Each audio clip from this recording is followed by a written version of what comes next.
brought to you by the Every Dollar app. Start budgeting for free today.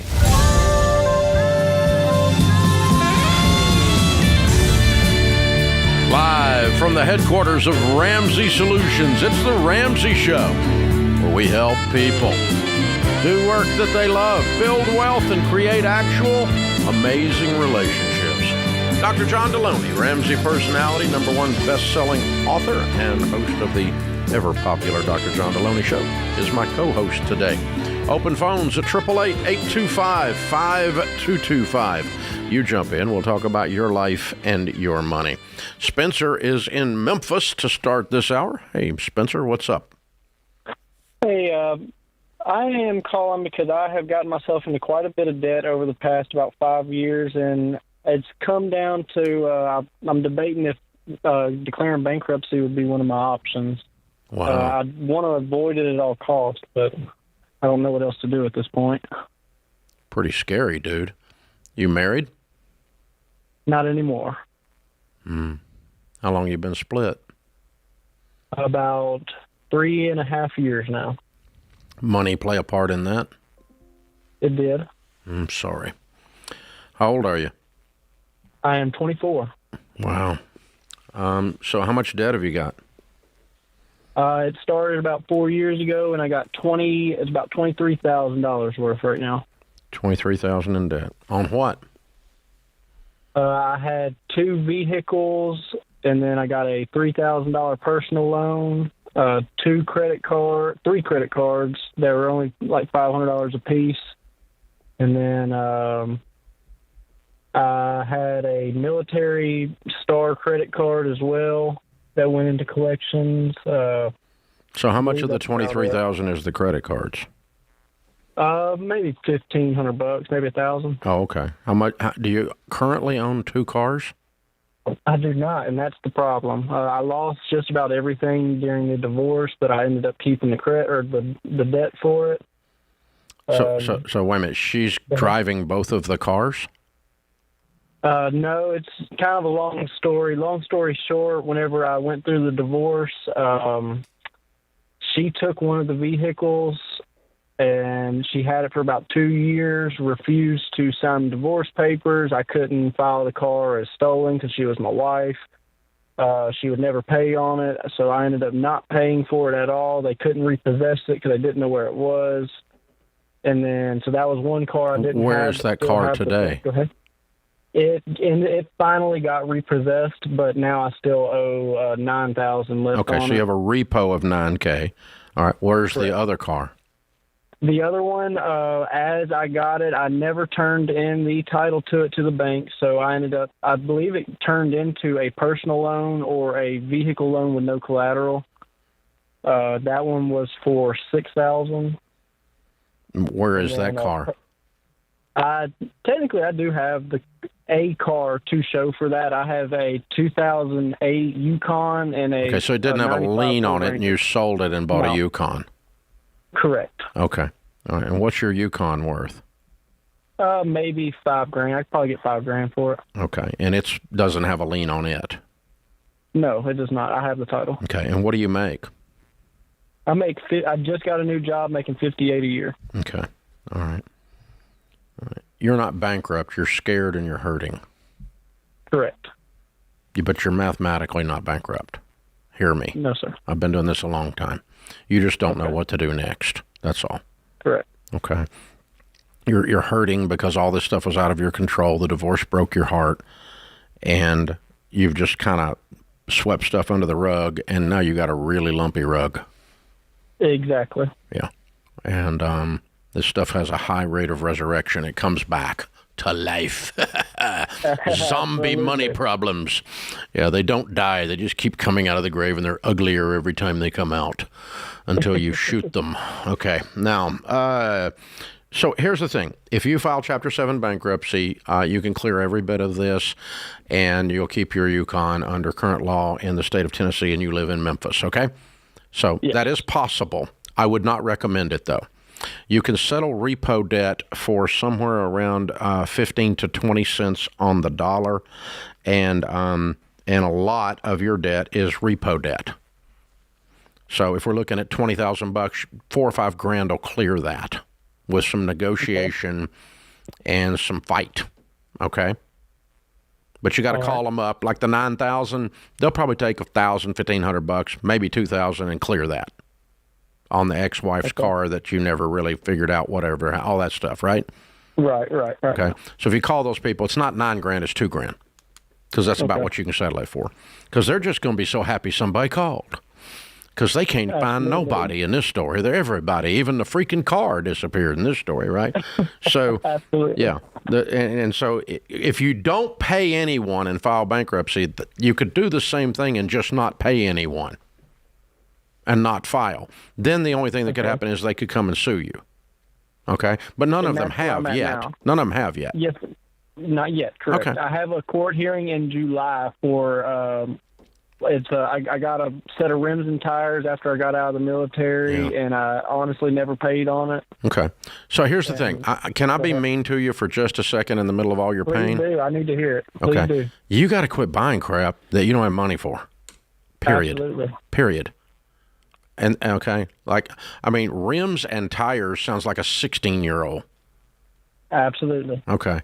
But that's kind of what you are when you're coming out of the military for the first, Absolutely. So yeah, I mean, let's throw our shoulders back and start acting like we're 30 or 40 with our maturity level on our decisions, rather than a wounded 24-year-old guy who's had the snot beat out of him. Okay.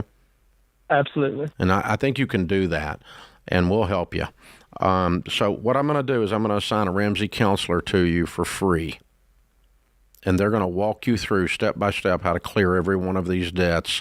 It's going to take you about, maybe a year to clear them all and to negotiate. And you're going to have to be tough. And you're going to have to quit buying crap. Okay? Can you do those two things if I help you? Absolutely. Okay. So what I'm saying is $23,000. We can probably get all that cleared for somewhere in the neighborhood of 10 or 12, and you make 50. You can do that in a year, but you're going to have to scratch and argue with these people a little bit and get it done. Absolutely. Yeah. And so if you file bankruptcy when you could have cleared it for $12,000, that'd be just silly.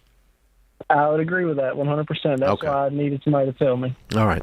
So you're a good man, Spencer. You've just been hurting. Does that give you peace, Spencer? Does that give you some grit? It did. That helped a lot. It did. Because I felt like I was on the edge of the walkboard for quite a while now. She beat you up pretty good? Yeah, it wasn't nice. Is there a little one involved too? Not with at the time. I do have one now. Yes. Okay. Mm-hmm. Oh, you're 24 right now? Correct. All right. When you get done with here, I want you to write 30-year-old Spencer a letter about the man you are going to be when you're 30. No more kids unless you're married. No more borrowing money. No more buying stupid things so you can look cool to 18-year-olds. I want you to write 30-year-old Spencer a letter, and I want you to live into that. Got it? I can do that. Cool, man. Hey, I was 28 when I filed bankruptcy. I'm 63 now, and I'm a multimillionaire. You're going to be okay, son. Hold on. We'll pick up and get you dialed in. This is The Ramsey Show.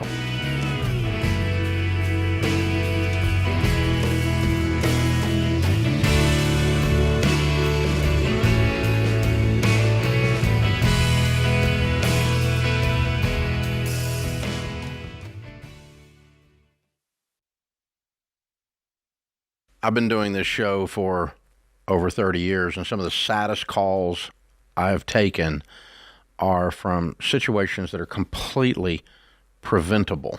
Yeah, and what's so hard is I feel like one of those, especially the ones that I'm like, oh, it's terrible, are people that call in and their spouse has passed away suddenly and they don't have life insurance. We actually took a question of a lady, and she had 3 kids, pregnant, and husband didn't have life insurance. And I'm like, I can't even imagine. Or even if it was opposite, right? If a mom passed away, there's a dad with kids and trying to figure out, how am I going to afford childcare? How do I outsource some stuff that maybe she was doing? And it just takes the grief and the sadness of something like a sudden death to a whole new level. Like when you have to think through, how am I going to pay my bills How am I in going the to middle eat next week? Yeah, in the middle of all that grief, like it's terrible. And so life insurance is the one thing, especially as a mom with 3 little kids, that I'm like so big on for people to get because it's inexpensive. Xander is the place that Winston and I actually get all of our life insurance, and we keep re-upping it because I'm like, I just want it there. Like there's something about that safety of knowing that you have money if something suddenly happens. And it doesn't cost much because Xander shops among a gazillion different companies. It doesn't cost much. You just have to admit that someday you're not going to be here. You got to say it out loud, and you got to say, I'm going to say I love you to my family by taking care of them and taking the time to put this stuff in place. It costs us stinking pizza. It really is. So that is one thing to do, to say I love you to your family. So we've used Xander for all of our family's needs for insurance for many years, including, of course, term life insurance. To get a free quote, go to 800-356-4282. That's 800-356-4282, or go to Xander.com.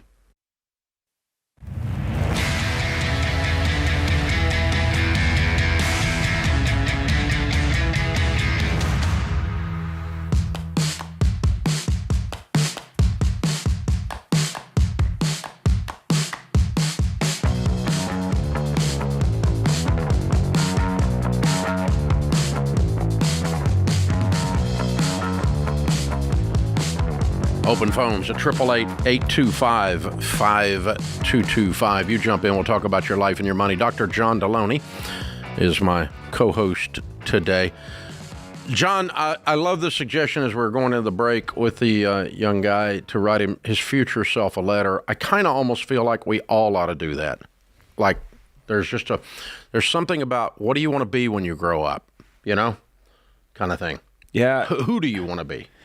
I just keep going back to that conversation that was such a before and after that I had with my wife when she asked, like, what do you want this house to feel like when you walk in from work? And I was like, well, I want it to feel warm, and I want us to be laughing when I walk in, not both of us be so tense. And then that started a conversation. Well, then here's what's got to be different.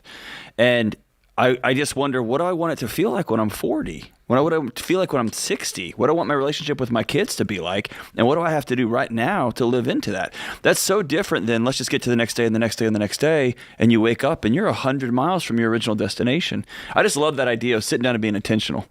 Where do I want to be, man? Yeah, because you just don't...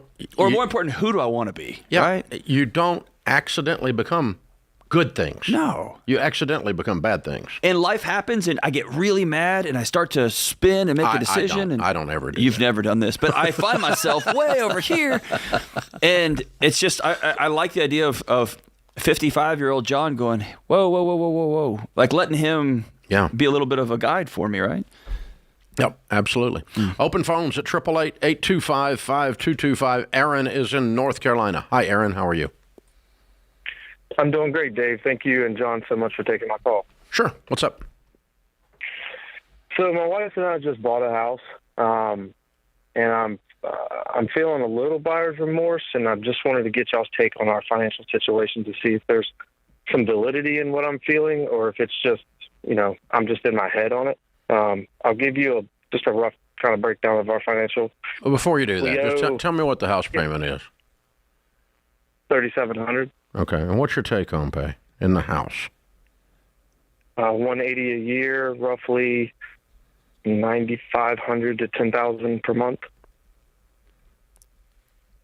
No, it's not. Something's wrong. I'm talking about take-home after taxes. 180 is not 10,000. 10,000 is 120. You don't have $60,000 worth of taxes on 180.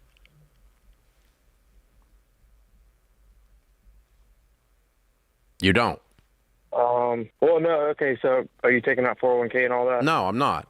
Taxes only. Oh, taxes only. I don't know the number off the top of my so head. it's probably okay.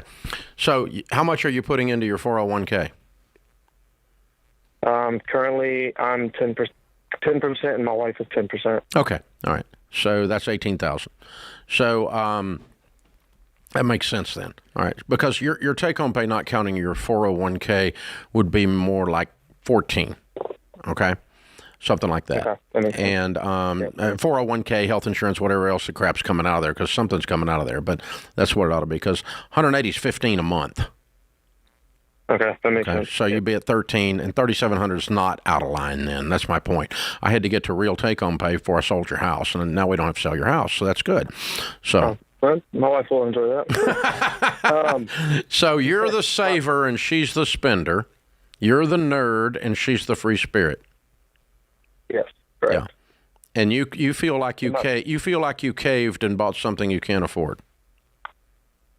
Well, we're good on the house.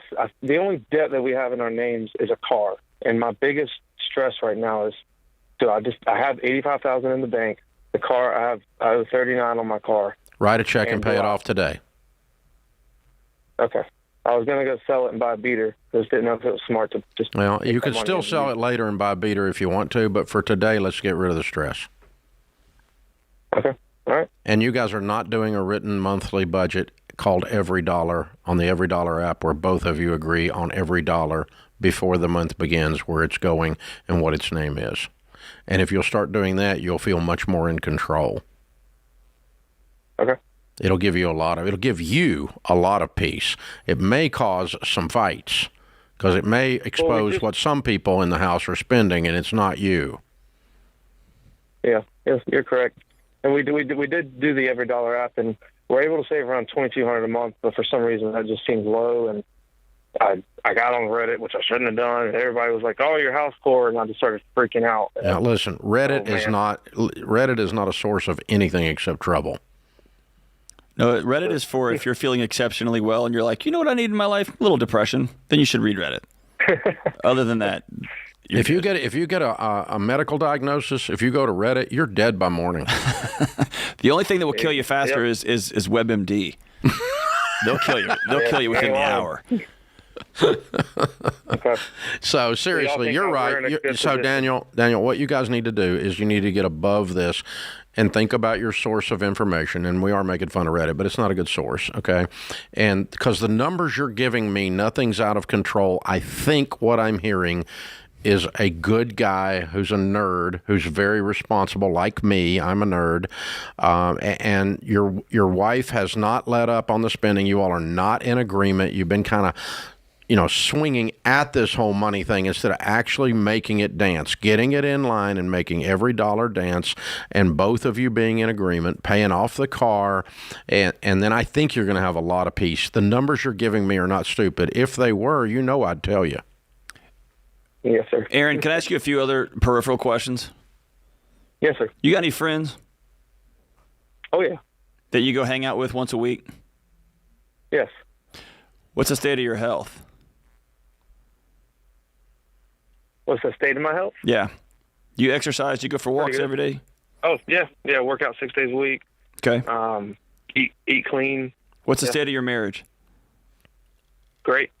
Really good. Really good. I think I just want to be a good dad. I want to be a good husband. I want to lead my family to wealth, and I didn't come from that, so I just strive for that. Okay, there it is. There it is. Yeah, you don't want to screw this up, so you're walking a tightrope. Yeah. I get that. Good man. Good for you.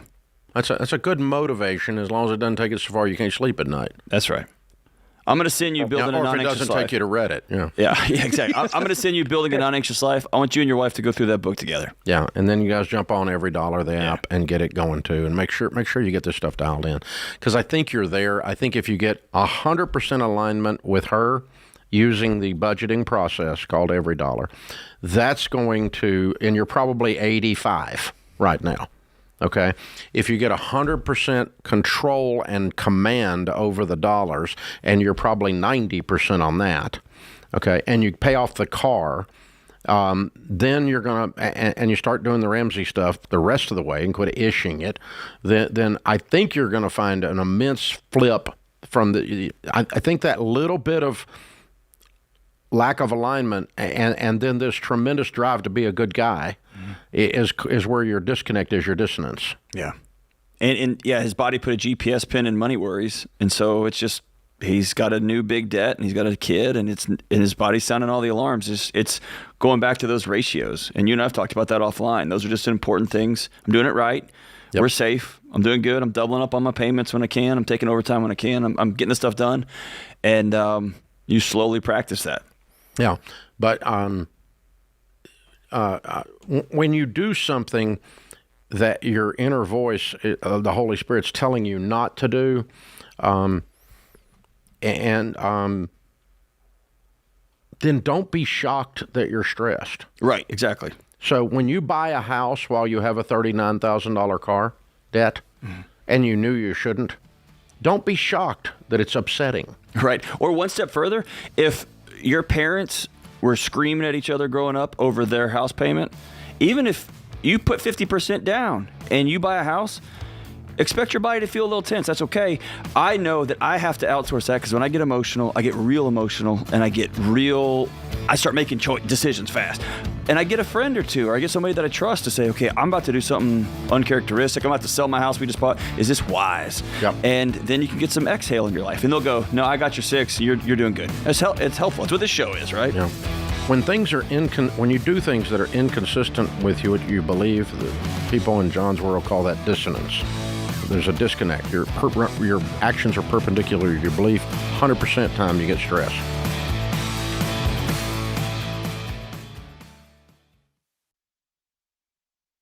You know, it doesn't take a degree in statistics to realize that this one stinks. 93% of undergraduate private student loans are co-signed. So when you're delinquent and drowning in private student loan debt, mom or dad or Uncle Joe is stuck in that financial stress along with you. But there is a way out. Why Refi? Why Refi offers a custom refinancing option with a fixed rate loan based on your ability to pay. And the average interest rate Why Refi offers is 3.9%, which can significantly reduce your monthly payment and decrease your total cost. Why Refi refinances your defaulted private student loans that other places won't touch. And I trust them to help you get out of debt. So don't be another statistic in the student loan swamp. Contact Why Refi at 844-2-RAMSEY or go to whyrefi.com/Ramsey. That's 844-2-RAMSEY or the letter Y, then REFY.com/Ramsey.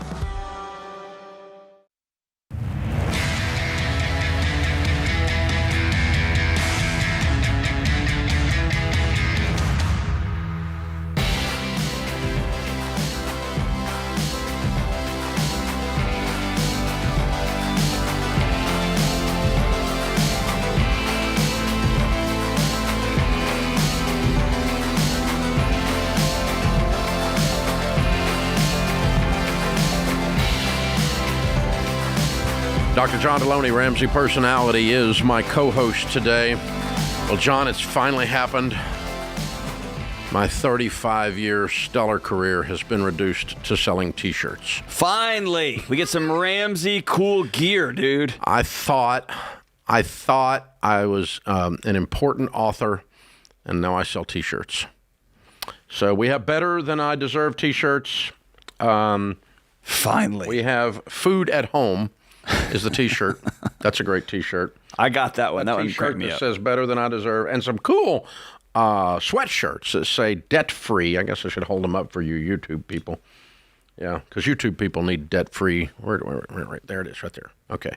So model it, Dave. Model it. Come on, do your Vanna White, Dave. Come on, buddy. And I'm drinking out of my own Better Than I Deserve Yeti because God knows I didn't have enough Yetis.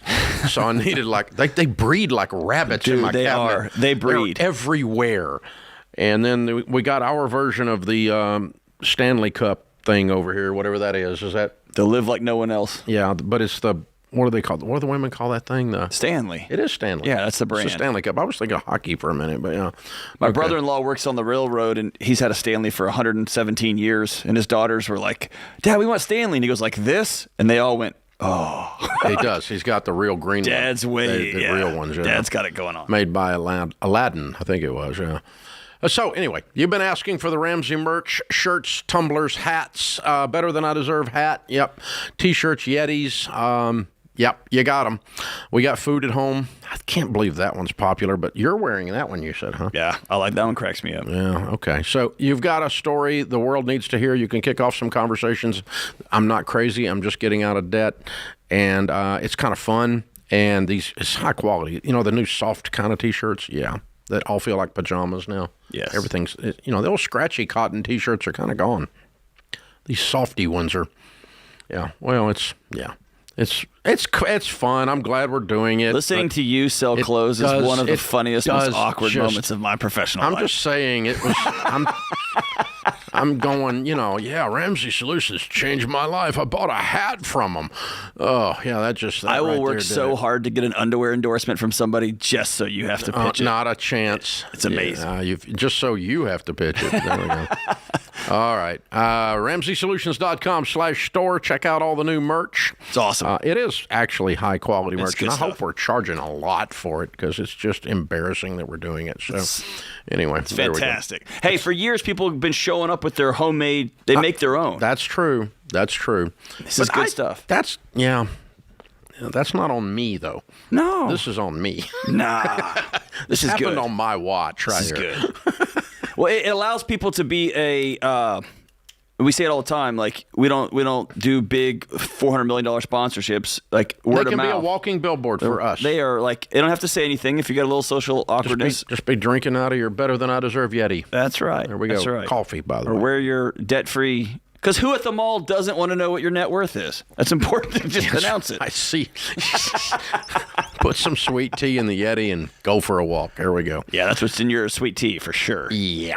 All right, Daniel's in Detroit. Hey, Daniel, what's up? Hello. A lot of debt. How can we help, sir? Well, going to be having a baby soon, in like 2 months. Yay! And yeah, I've been fighting every month trying to get myself back on track. I fell behind on bills a few months ago, and I haven't gotten anywhere with it. I'm just over $200,000 in debt, and I'm trying to figure out what my best options are to get back ahead. Oh. What kind of debt is the $200K, bro? I've got $163,000 in a house. I've got 2 cars and about all right, how much on car 1? Credit card. How much on car 1? $19,000. How much on car 2? $15,000. Okay. All right. That was co-signed on that one. I'm sorry? I said I co-signed on the second one, but For who? my wife. Well, So, if you have a baby with somebody, you can buy a car with them too. It's okay. Yeah. All right, and so Yeah, y'all have made a human. You can share a checking account. all right, and so that's 34. So you only got a little bit of mainly car debt and house debt, right? What's the other debt? I've got $6,000 between credit cards and tools. Yeah, tools. What do you do for a living? Avionics tech. Okay, and what's your household income, sir? About $50,000 right now. For a while, it went way down. Had to drain my savings account and everything. Why did it keep go things down? Going. The hours. I was lacking in hours at work. And then my wife, she ended up getting really sick for a little bit and was out of work. But she's finally back to work. But there's no savings account left to fall back on. So. Okay. So between the two of you, both of you working, you make $50,000? Yes. Okay. Yeah, she's back. She's only part-time right now. Okay. Because I was under the impression avionics techs made more money than that. Yeah, it may be higher. I'm just kind of giving you a rough estimate. Things are looking better, and I'm working more hours. I'm bringing in... You work on airplanes, dude, right? Yeah. Yeah. Okay. All right. And what are you making an hour? 30 an hour. Okay. How many hours a week are you getting? I'm finally back to about 40 right now, and I'm trying to push for 50 to 60. Okay. You're making more than $50,000 a year. Okay. You're doing you're doing your math wrong. Okay. Yeah, might be. That's helpful. But between hours going down temporarily and her being sick and now a baby coming, the stress of all that, you've been out of control and all the money is in total chaos. Is that right? Yeah, absolutely. It seems like I'm just getting my paycheck and then it's completely gone, and we still don't have bills paid that we need to have paid. What does she do for a living? She's a hairstylist. Okay. All right, cool. All right. Well, here's the thing that I know. I know that if the two of you sit down together tonight with the TV off after dinner, breathe, and start writing down what you've got coming in right now and what you could have coming in the future, you can see your way to getting these two straightened out. Whose car is the $19,000 car? Mine. Good. What is it worth? I'm real upside down on that one. I was going to sell it not too long ago, and I checked into it, and it's blue booking at about $8,000 right now. That'd be trade in. Yeah. Okay. Trade in, they were saying $5,000. What'd you do? Tear it up? Did you roll a bunch of negative equity into it? Nope. I did not. What is it? It's a Chevy Silverado, 2012. Okay. Chevy Silverados do not get that far upside down without some other piece of circumstance involved. You've torn it up. There's extra miles, or you rolled negative equity from the deal before into it. Nope, I didn't have a car loan before. Oh, wait a minute. Is this a high interest rate loan? Yes. Yeah. Okay. $19,000 is not your payoff balance. $19,000 is the balance on the account. There's a difference. Okay. On a high interest subprime loan, they book it on TOP, total of payments. $19,000 is your total of payments. If you take a check over there today and pay them off, it's more like $15,000. Okay. So you need to call them and ask them not what your account balance is, but what your payoff is today. So you're not nearly as upside down as you thought you were. So that I knew there's something wrong with that math. Okay, now so here's the prescription for this. The great news is you feel the pressure because you're a good dad, going to be a good dad of a baby coming, and that's going to make you guys sit down and get control of this and not spend any money except food, lights and water, shelter, and get caught up. And oddly enough, sir, you make enough to do all of those. It's very possible.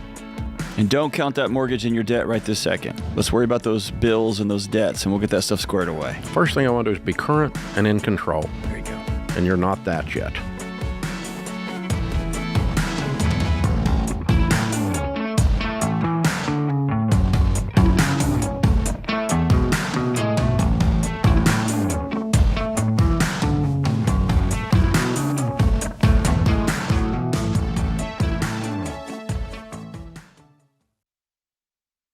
Hey guys, it's Rachel Cruz here to tell you about a faith-based alternative to health insurance that can make healthcare more affordable. Christian Healthcare Ministries.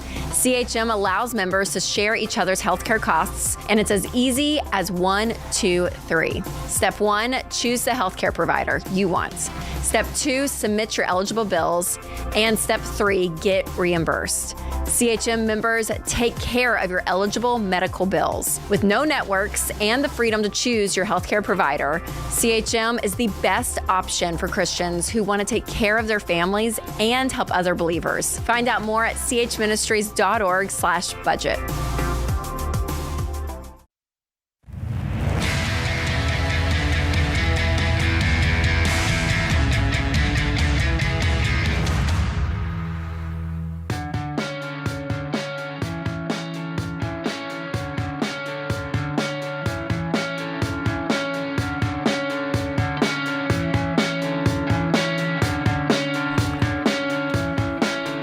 Guys, thanks for joining us here on the Ramsey Show. Dr. John Delony, Ramsey personality, best-selling author, is my co-host today. Open phones at 888-825-5225. If you like this show, we can always use your help.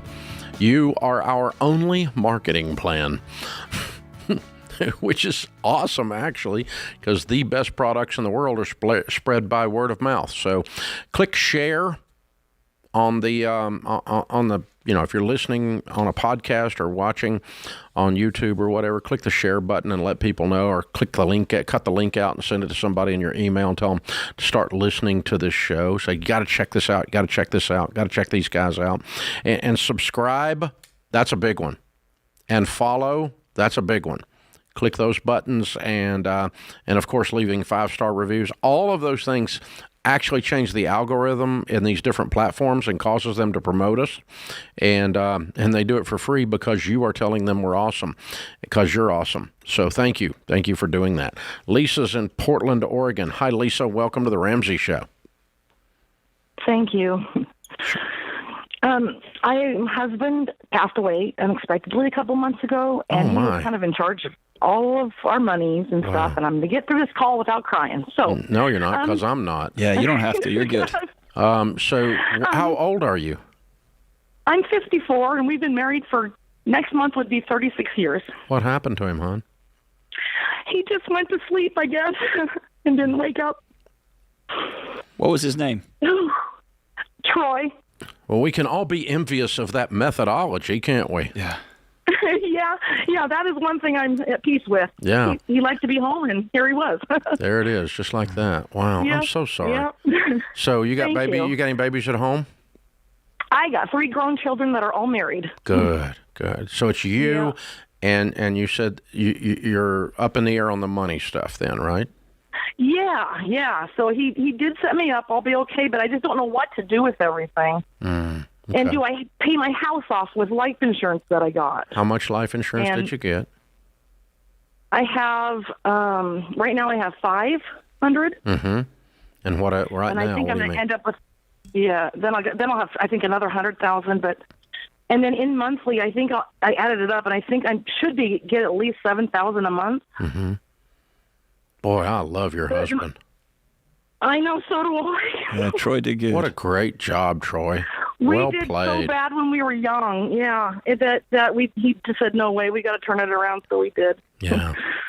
Well, and he left you set with having no idea that he was going away at 50. That's pretty crazy. Yep. That's young. Yep. Completely, I know. Every day I live, that looks younger. Oh my gosh. All right. So you only owe on your home. What do you owe on it? I owe $240. Okay. And do you work? I do not work. Okay, but you got $7,000 a month coming in. Mm-hmm. For life? Where's that coming from? That's going to be for life. What's that from? Military. Ah, wow. And then he was he was a police officer. These guys are freaking... And so I have that retirement too. This dude's amazing, huh? What a great guy. Oh my gosh. Yeah. All right. So the salt of the earth. Yeah. Wow. Okay, so let me play pretend. I'm just do you have any other debt? I have 2 credit cards that are about $12,000. Okay. All right. And I own my cars though, so nothing else. If you didn't have a car payment and you didn't have any credit card debt, I mean, you didn't have a house payment and you didn't have any credit card debt, I think you can make it on $7,000 a month, don't you? Mm-hmm. Definitely. Are you going to get on a written budget so you don't screw this up? Yes. Okay. Because people can screw this up. Oh, I know. Okay. So that's what's scaring you. Yeah. That's what's scaring you. This is all, Troy did such a good job and I don't want to mess it up. That's what's bothering you. Am I right? Yes, it's totally it. Good. Okay. That's a good motivation. I don't want you to live in the terror of that because I want to give you the information so you are doing it right. But if I had you on a detailed written budget monthly where you knew that you were easily living on $7,000, which you should easily do with no house payment. Oh, yes. Okay. Yep. You cut up the stupid credit cards and never borrow money for anything ever again. Say, I promise, Dave. I promise on that one, right. Dave. So we're not going to have any debt, and we have a paid-for house, and we got $350,000 to invest, and we have $7,000 a month coming in. Am I missing something? No. That's a pretty strong position. I think you and Troy did a good job. Here's the one, Lisa. I'm going to inject a question here to you, but Dave, I'm asking it to you too. Lisa, is there a chance that in 6 months, when the smoke clears, you want to go live by some of your grandbabies? No, I'm going to stay in the house. I have 3 grandbabies close to me here, and then I'm having a new one. Great. In Montana. So. Okay, awesome. Normally, I tell somebody don't do anything for 6 months, don't pay off and just sit. But this is where you want to be. This is where your family is, where the little ones are. This is your home, right? Oh yeah. I'll add to that question. Then I'll just go ahead and be real tacky. Okay. You said he died in his sleep in the home. Yes. Okay. Are you going to be okay living there then? Yes. Okay. He's here. Okay. Okay. All right. Have you gone through the clothes yet or anything? Nope, it's staying forever. Okay. So here's what I'm going to tell you, and you're not going to believe me, but I'm just going to tell you. that's about 98% of the people like you have had the blessing and honor to sit with the first couple of months out. Yeah. That's and it's all good. And there's no rush. Okay. Okay. Okay. But in 9 months, Yeah. 2 years, 4 years, we'll see. Right? And that's not you don't solve for that right now. Yeah. The longer it goes, the weirder it is. That you still got the clothes. Okay. Yeah. But today is fine. Exactly. Today's fine. Yeah. Today's great. Today's 27 years from now, if those clothes are still hanging there, that's an issue, okay? I'm just saying. But I today you're fine. Yeah, just let it go. It's part of your grieving. Okay. Yeah, it's part of your of it, grieving, man. and you're a strong lady. There's some comfort Hey, there. and you did get through this without bawling. Good for you. And I almost did. yeah. I only had one little tear, but I cried at Applebee's commercials. So, okay. Okay, can I ask you one more thing? And this is not money related. I grew up in the home of a police officer too. Okay. Oh, okay. There is an extra layer of, and I still feel it. My dad's in his 70s and I'm in my mid 40s. And there's still a level of when I get around my dad, I just exhale because policemen walk around as though everything's going to be okay. Yes, exactly. I want you to make sure you have somebody to call because you're going to lean on a crutch that's not there anymore.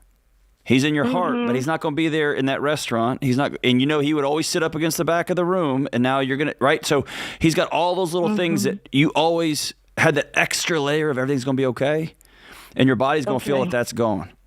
Because it is. Okay. Because it's gone, and I want you to have somebody you can reach out to. Yeah. Are you in a good church, Lisa? Yes. Good. Okay. Here's what we're going to do. Here's what we're going to do. I've been doing this 35 years, and I've sat with people exactly where you are hundreds and hundreds of times, and you and I just went through the numbers, and everyone listened to us go through them. Your numbers are just fine. You're just fine. You were married to a wonderful man who did a wonderful job making sure you were going to be okay, and you are okay. I would pay off my agree with house. that. I'd pay off my house, Okay. and I'd get on a written budget, and I'd pay off those credit cards, and I would cut them up. And I'm going to put you into Financial Peace University so you learn how to handle money, so you feel confident in this subject area going forward. Okay. And Sounds- I'm going to have you sit with a Ramsey coach that's been trained by us at my expense. You're going to pay nothing for any of this, okay? Oh, okay. Okay? Because we're people of faith, and our book tells us to take care of orphans and widows. And we go by the book. Okay? All right. Thank you. All right, you hang on, and we'll have the team pick up in there and get you signed up for Financial Peace and get you with a coach. You're gonna be fine, honey. You're in really good shape. This is my dream, Dave. Yeah. Hey guys, here's the deal. This is it. She just told you what it means when you put life insurance in place, have a will in place, and have your pensions lined up and so forth to make sure that your family's taken care of. It's how you say I love you. Now, the rest of you that are listening to this, get your butt in gear and get over to Xander Insurance and make sure that you're Troy, because all of you ought to be Troy. This is The Ramsey Show.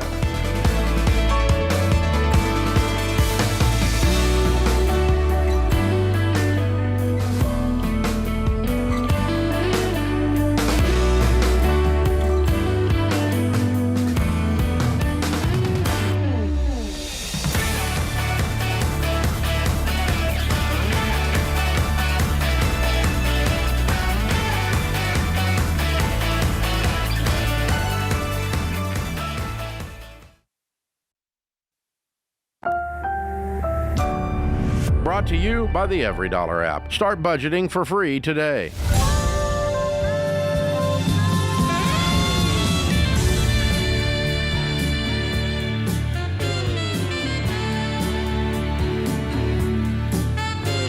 Live from the headquarters of Ramsey Solutions, it's the Ramsey Show, where we help people build wealth, do work that they love, and create actual amazing relationships.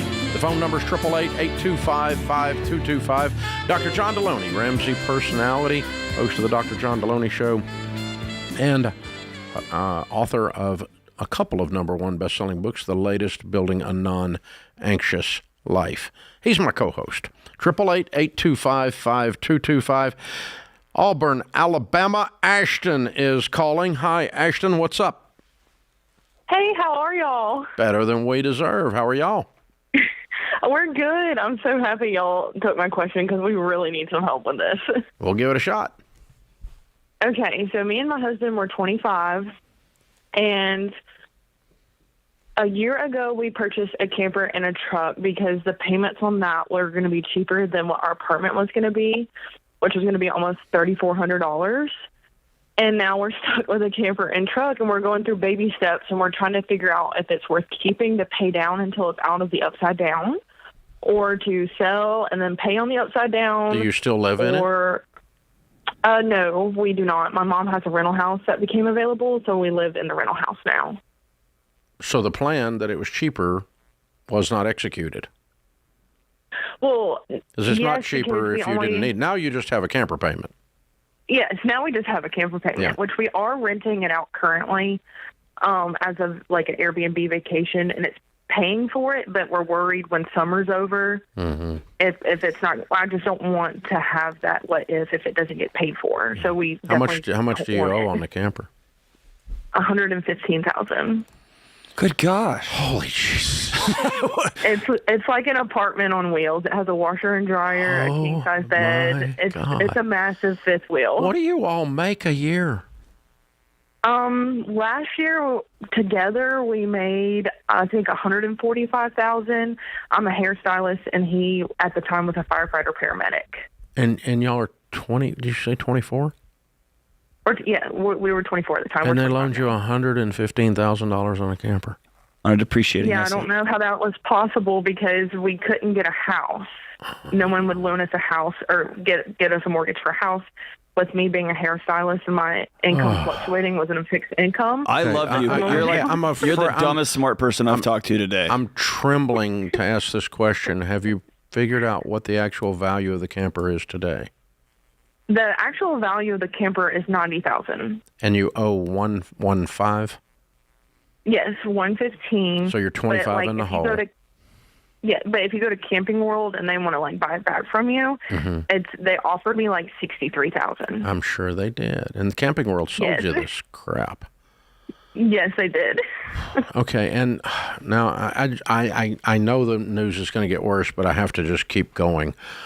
How much do we owe on the truck? The truck is $50,000. I'm laughing with you, not at you, Ashton. No, I'm laughing at myself too because we had to get a truck. And have you priced the truck's current value?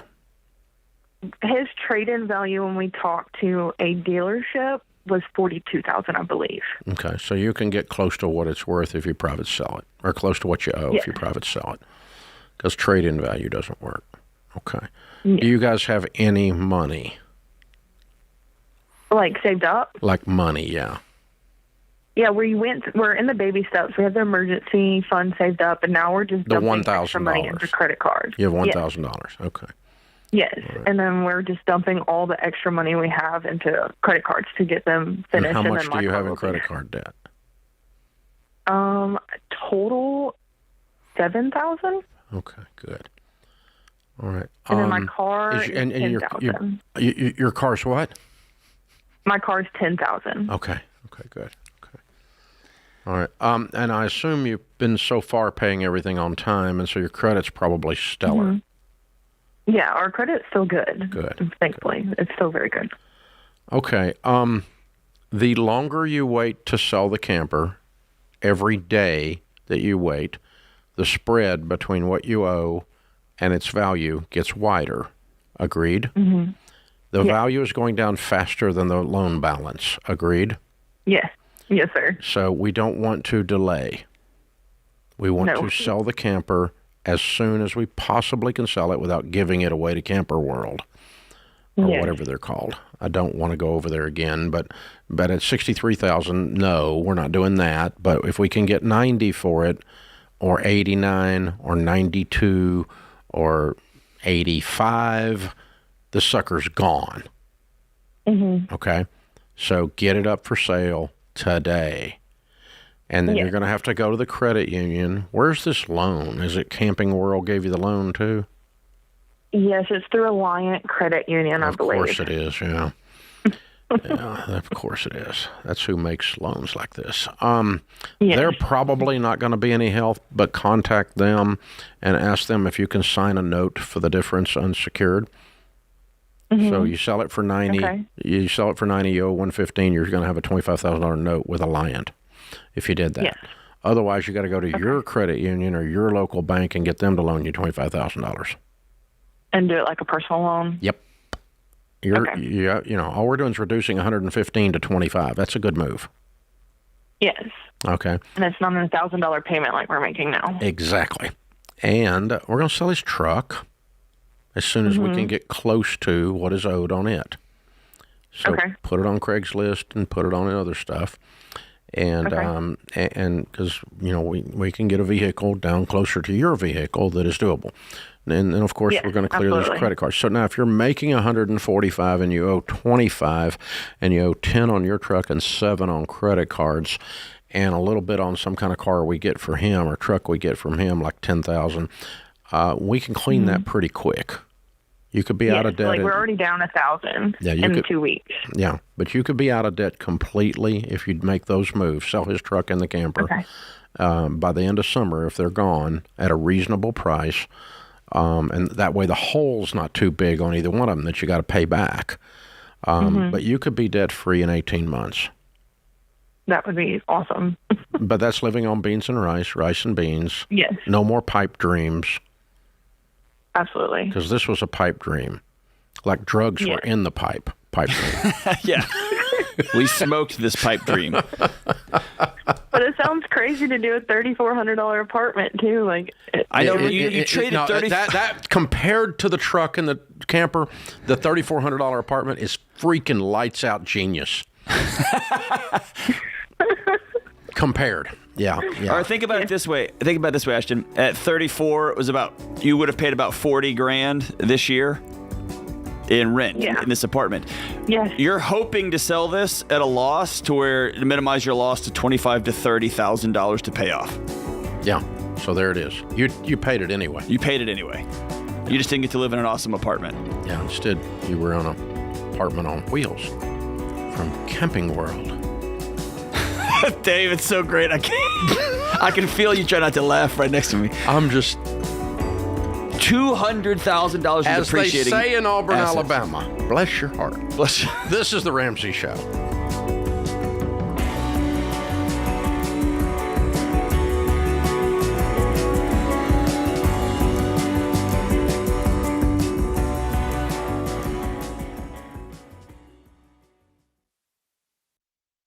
Your home is probably the biggest purchase you'll ever make. And with the real estate market like it is now, you'll need a mortgage company you can trust. That's Churchill Mortgage. You guys, buying a home is not a button push. It's a process.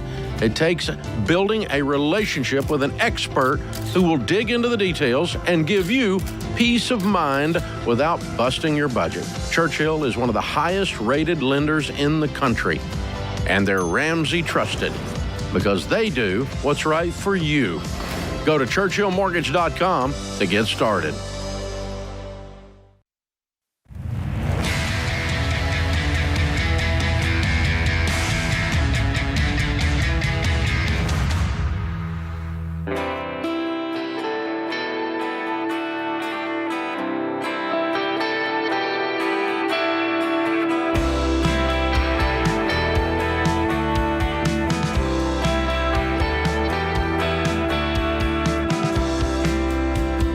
Thank you for joining us, America. We're glad you're here. Dr. John Delony, Ramsey Personality, is my co-host today. Today's question of the day comes from Tracy in Texas. All right, Tracy asks, my husband and I have been married for over 20 years and we have 6 children together. He is a high-functioning alcoholic and he's emotionally abusive. Last week, things escalated to the point where I had no choice but to call the police and have him arrested. I filed for divorce the next day. We make a combined $320,000 per year, but live paycheck to paycheck and have $0 in savings. Our only asset is the equity in our home. We cannot afford a divorce, and he has promised to make me pay for his arrest.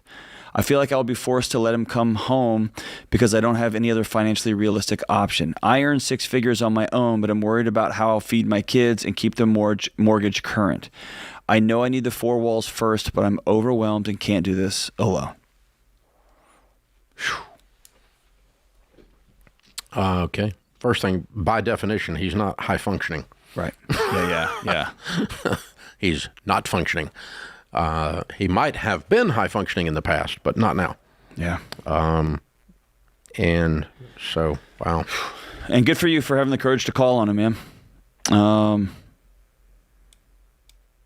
Yeah, if he got arrested, then there's some parts left out of here. Yeah, it was no longer emotional. It was not emotional. It wasn't just emotional abuse if you get arrested. They don't arrest you for yelling. Yeah, but good for you. Good. Yeah. So when you say we can't afford a divorce, but I earn 6 figures, Dave, tell me if I'm wrong here, but it seems to be a lot of chaos and a lot of mess here. If you earn 6 figures, you can go get a relatively nice apartment, and you can figure out the house stuff later. Yeah. But you can go get a place where you're safe. Yeah. Go rent a house and put the house up for sale, and tell your divorce attorney that they get paid when the house sells, and they'll be happy with that because there's plenty of equity there. And I mean, if you have to scratch together a few $1,000s or something to put down a little bit of a retainer, that'll be fine. But here's a thing. This is you can speak into this because it's more your area of expertise, dealing with trauma and dealing with these things. But I knew this before John came here, but now Dr. John, with his PhD in counseling, has reaffirmed this. I know that there's a high correlation between money control, extreme levels of control by the man in the house, and domestic violence, using her as a punching bag. And part of the narrative that is used there is, you can't make it without me. I'll make your life miserable. You can't survive. You can't survive. You can't survive. And after 20 years, she believes it. Even though she can go to work and someone's going to pay her 6 figures, for her skill set over here, but she can't do it at home. That's right. She still thinks he has power. Right. I'll make you pay. Yeah. To which John and I are almost chuckling to ourselves, because this is a guy who's so out of control. He's in jail. He ain't going to make anybody pay. Right. He's not exactly a threat. He's what's known as a bully that got punched in the nose, and most of them are absolute wusses. Mm-hmm.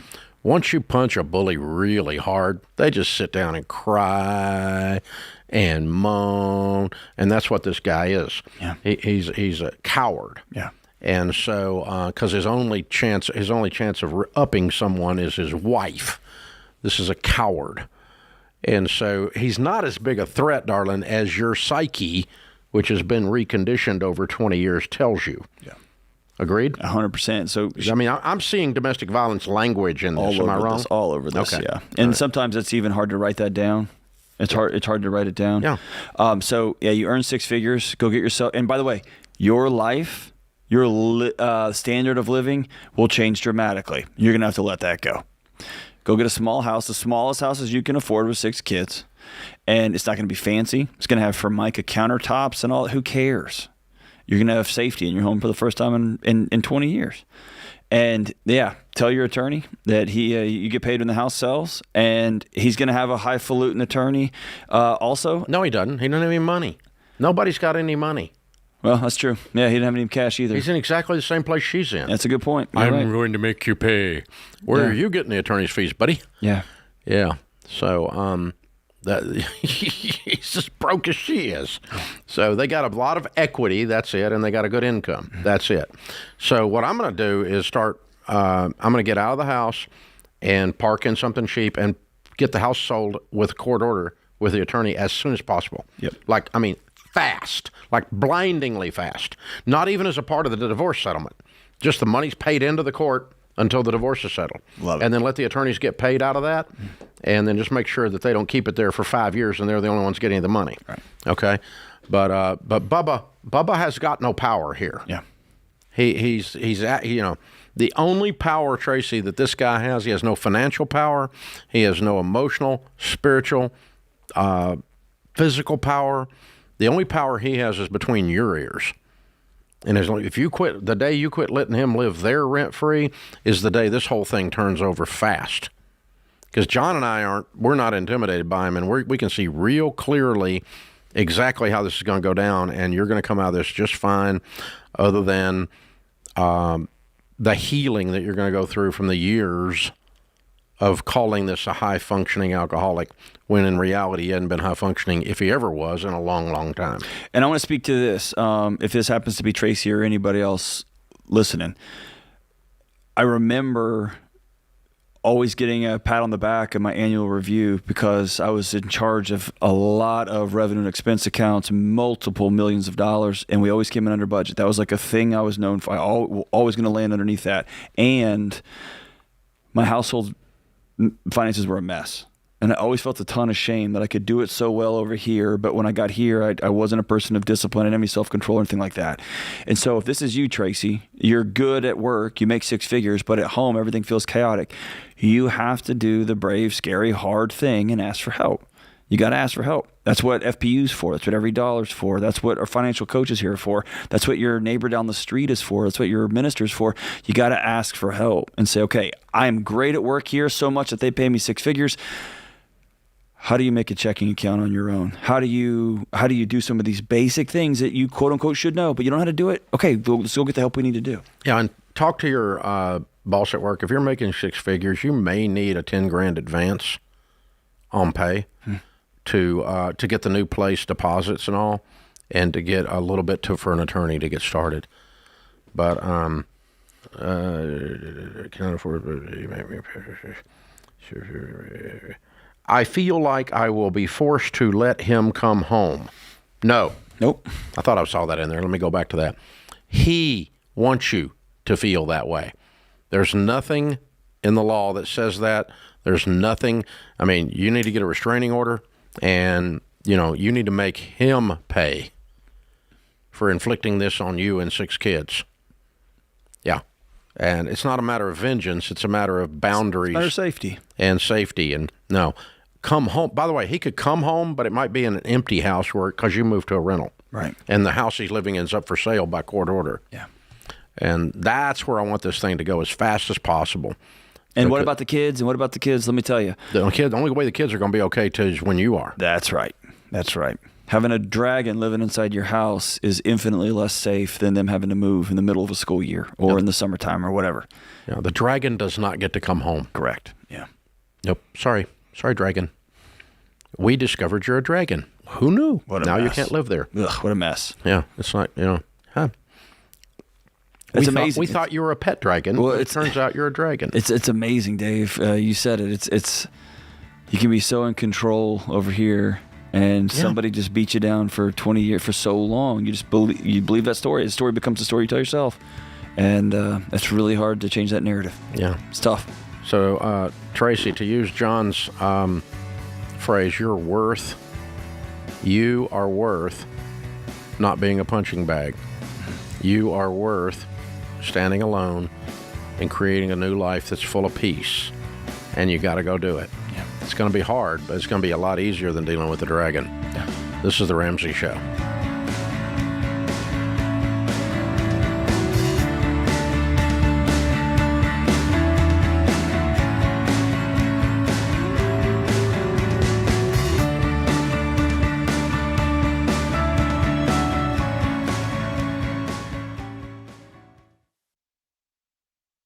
Hey guys, here's a quick math refresher. There are only 24 hours in a day. So you and your team need to streamline time-consuming tasks to focus on the activities that actually make money. Smart businesses are realizing that to reduce headaches as they scale, they need NetSuite by Oracle. NetSuite is the #1 cloud financial system, bringing accounting, financial management, inventory, and HR into one platform. With NetSuite, you reduce IT costs because NetSuite is cloud-based. You cut the cost of maintaining multiple systems because you've got one source of truth. And you improve efficiency by bringing all your major business processes into one platform, slashing manual tasks and errors. So join the 37,000 plus companies, including Ramsey Solutions, that have done the math and are boosting their efficiency with NetSuite. And right now, download NetSuite's popular KPI checklist designed to drive the right behaviors for your business absolutely free at netsuite.com/Ramsey. That's netsuite.com/Ramsey to get your free KPI checklist.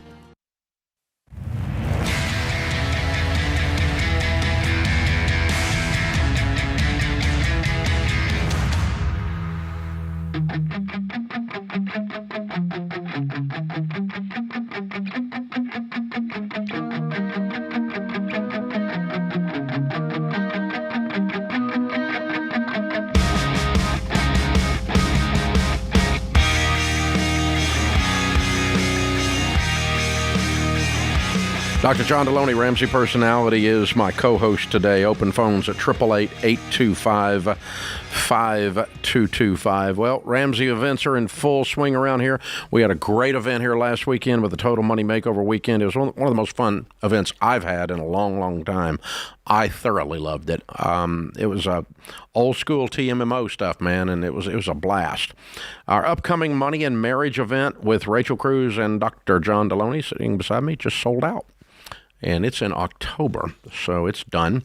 Next week, we have our brand, and that means you got FOMO, so get ready. Next week, we got a brand new virtual event, and the good news is there is no seating limitations when you're doing things virtually. So unlimited number of living rooms out there to watch this in. Dave Ramsey's Investing Essentials. On 2 nights, I will be doing this. Not the same thing. Each night is individual. The second night, I'll give you a hint, is mainly real estate. And I'm going to open up my personal playbook of how I personally invest and the processes I use, the principles I use, the actual things I put money in, and the people that I run around with, many of which have $100 million net worth or greater. What are they really doing? Not what your broke TikTok influencer living in his mother's basement is doing. But we're going to actually show you like real people, real rich people, and what they really do.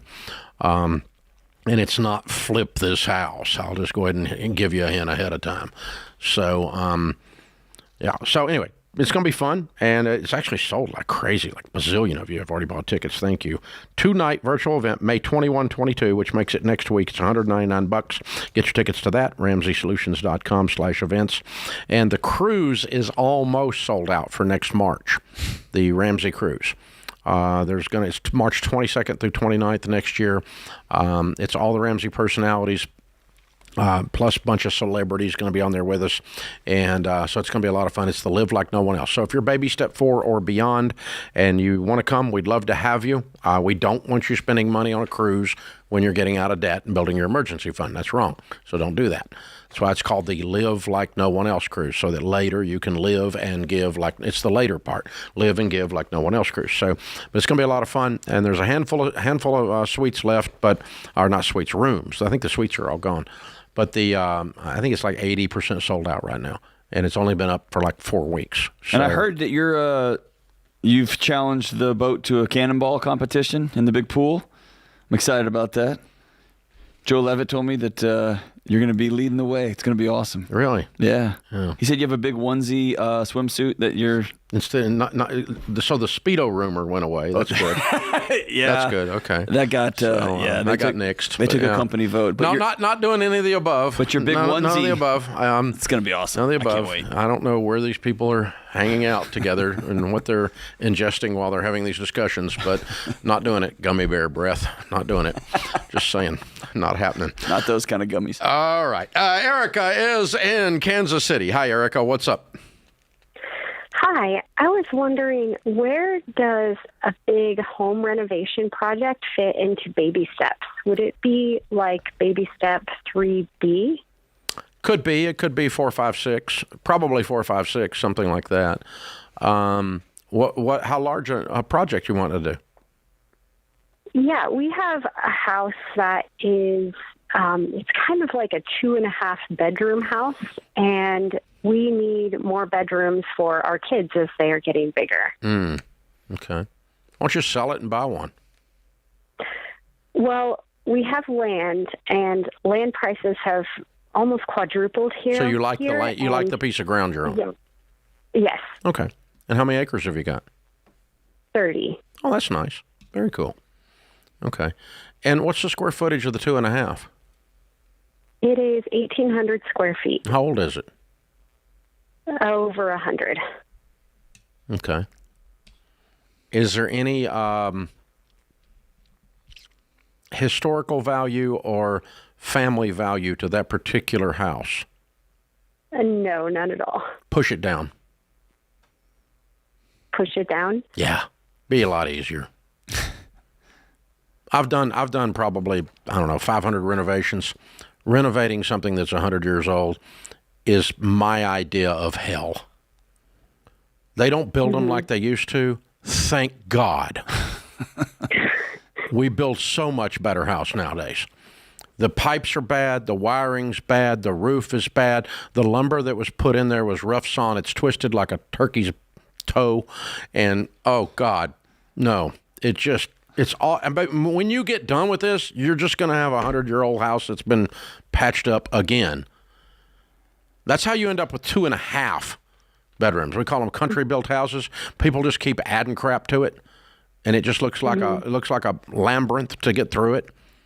And they just keep adding another room out there and adding another room out there. And so I would consider that. Now, so you'd build a 3,000. What's your household income? 110,000. Good. Okay. So you could just get a construction loan, move into an apartment for a year, or move into a rental, or get an old $5,000 trailer and put on the property while you build, and live in that crappy thing, and while you build the house, whichever. I don't care. And then build a house. That's what I would do. You do whatever you want. But if you're going to spend about the same amount of money, a lot more trouble, and end up with a substandard product if you renovate. So, but go ahead and renovate if that's the game. If y'all want to do that, you're talking about spending a couple of $100,000, though, aren't you? This particular project, we are thinking under 75,000. What are you doing? There is an attic space, and it would be making it livable. Had somebody look at the structure? Doesn't fall into the basement? We don't have a basement. We have spoken with an engineer. And it'll hold it? With some reinforcements, yes. Here we go. Okay. All right. I rest my case. But the defense rests. But yeah, if that's what you guys want to do. But I would do that to answer your original question, 4, 5, and 6.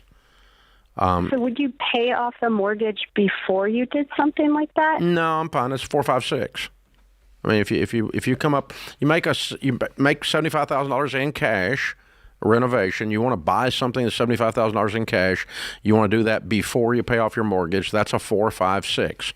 Maybe step 4 is 15% of your income into retirement. 5 is kids' college. 6 is we pay off the house early. You're going to reduce how fast you pay off the house in order to come up with $75,000 cash in order to do this renovation. I personally think the whole financial transaction would also be easier if you took out a construction loan to build a house, where that one was, and made that your new mortgage on a 15-year fixed. And when you move into it, you've got a solid product. And that's the direction I would go. And it's just then all of that's sitting at baby step 6. You're just going to pay off the house. So the renovation is rolled into the mortgage the way I'm talking about, because it becomes a new house. And I think you'll end up with, you're probably going to end up with more of a mortgage than you're going your way. Well, I know you will because I'm pushing down your house. So, but you're going to be like $100,000 glad you did. So, I think you need to watch more HGTV, Dave. You don't have the vision. All she needs is $150,000 in engineering. Have you really? I never watched that, but I was actually in a waiting room the other day, and they had that thing on, and I was trapped, and I couldn't get away from it. Yeah. The people that are doing that stuff are the most unusual humans. Have you noticed? It looks like something out of a zoo. It looks like a Star Trek bar, a Star Wars bar. is going to do a house renovation. I mean, there's no like regular rednecks going in there and just renovating. That would be no. Chip and Joanna did that. Well, Chip and Joanna are pretty normal. Yeah. I think. That's your move, dude. Redneck renovations. From what I've heard, but the rest, I mean, the redneck renovations. You'd be a billionaire. Yeah. Ooh. I think we're onto something, Dave. Except that I don't want to do it. You just push the house over every time. That'd be hilarious. That's it. Dave, just how are we going to fix this bedroom, Dave? Push it over. Knock it over. This is the Ramsey Show.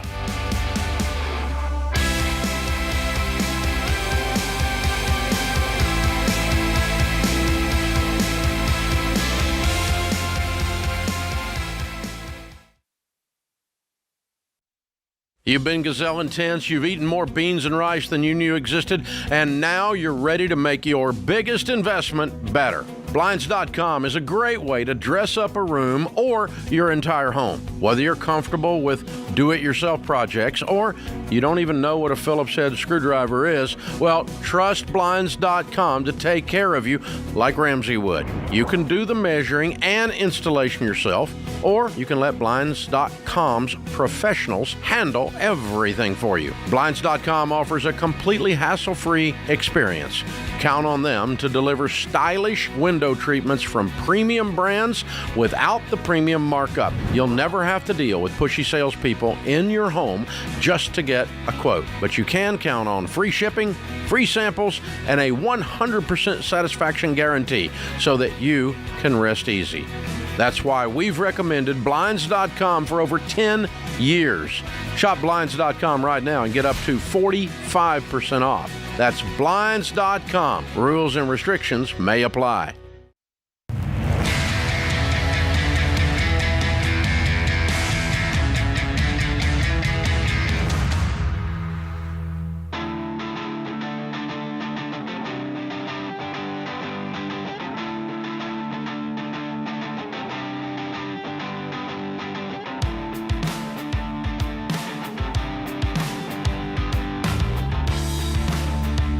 So the guys in the booth have already launched the Redneck Renovation show during the break.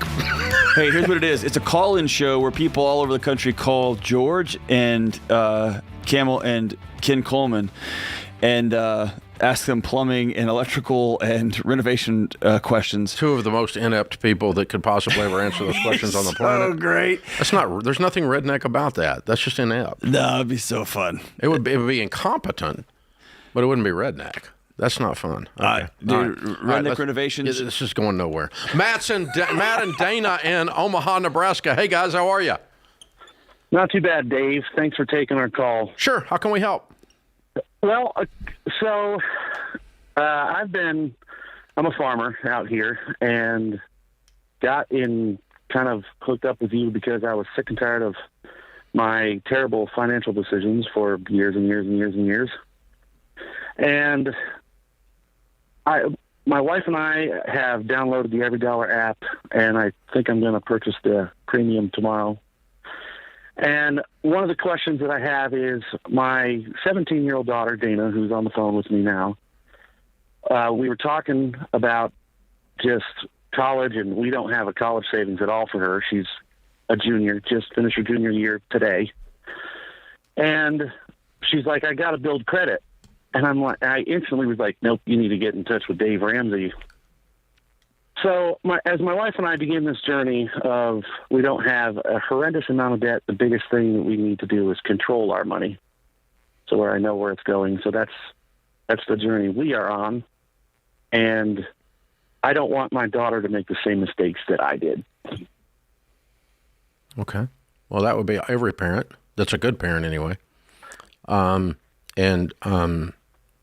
So when a 17-year-old, and she's on the phone, what's her name? Dana. Dana, okay. So when Dana says, I want to build my credit, 2 years ago you would have thought, oh, that's probably a good idea. Probably. Yeah, and now you're like going, oh, God, Dave Ramsey! Exactly. That is exactly what I'm doing. And well, and here's the thing. So Dana, what happened is this: the Bible says, "Be not conformed to this world, Don't be like everyone else. Because if you look at the statistics of average in America today, what you find is the average divorce is caused by money fights and money problems and money stresses. If you look at the statistics, 70% of people are living paycheck to paycheck. If you look at the statistics, people who chase the credit and debt game spend their lives earning money for other people and giving it to them in the form of debt payments. And That's your dad. I'm sorry? That's her dad right there. Yeah. And so it's everybody. I mean, it's normal. So that's why we say don't be normal. Don't be conformed to this world. If what this world is doing isn't working, why would you want to be one of them? You want to be weird. If normal is losing, we want to be successful, we want to win, then we don't want to be normal. If the group of friends you're running around with are going nowhere, then guess what? You're going to go nowhere because you're hanging out with them, embracing the same set of habits, patterns, and behaviors that they embraced. Reading the same books, which are useless, watching the same useless movies, and Netflix garbage. And so, if that's what you want to be, if you want to be normal, yes, go build your credit score. But normal's broke, and normal's stressed. And so I think you don't want to be normal. I think you've been lied to by a normal culture that told you have to have a credit score in order to become prosperous and successful. And the truth is, the actual data tells us that it's the opposite of that. And so that's, where we are. Then the second part of the equation is, how am I going to go to college? Because mom and dad hadn't saved for college. And the guy, you're lucky because the guy sitting beside me has a PhD in higher education and has served in several different universities in the leadership team in the administration of several universities around the nation, and actually knows exactly what the college scene looks like. And before I pitch to him, I will tell you that you don't have to go into debt to go to college. You do have to select a college you can afford. And there is no difference between the data. Again, why are we going to college? We're going to college to become more successful and to have a better quality life with the knowledge that we get. It's not actually the degree that matters, it's the knowledge. And so we want to go get knowledge. And the truth is that you can pay $100,000 a year for the knowledge, or you can pay $12,000 a year for the knowledge. And the knowledge is basically the same. So you can get a degree in marketing for $100,000 a year at most expensive universities in the nation, or you can go to a state university and pay $12,000 a year and get a degree in marketing. And it's basically the same information. And there's no data that says where you went to school caused you to be successful. There is data that says when you have more knowledge, you have a higher probability of being successful. Knowledge that's useful in the marketplace, like a marketing degree or whatever, that kind of thing. So I would tell you that if you select an inexpensive school, you're going to get a great education, and you're going to work while you're in school, and that's going to give you a great education. I did. John did. Most people do. And then you can come out with no student loan debt. And probably your mom and dad, since they're getting their crap together, are going to be able to help a little. John, what would you say? Well, I would say, Dana, so what do you think about all that? Yeah, okay. So my plan was to attend like a community college and not a university. Great. Brilliant. Because it's just, I've been told a lot the university is just not worth it. And so. Well, that's not true. It is sometimes, but not always. It depends on what you want to do and when you want to do it and how you want to do it and all that. But if you've decided you can meet your short-term and long-term goals right now starting at community college, amazing. Go for it. That's the best deal on the market. Great. For the first couple of years, right? Yeah. I think we just lost them.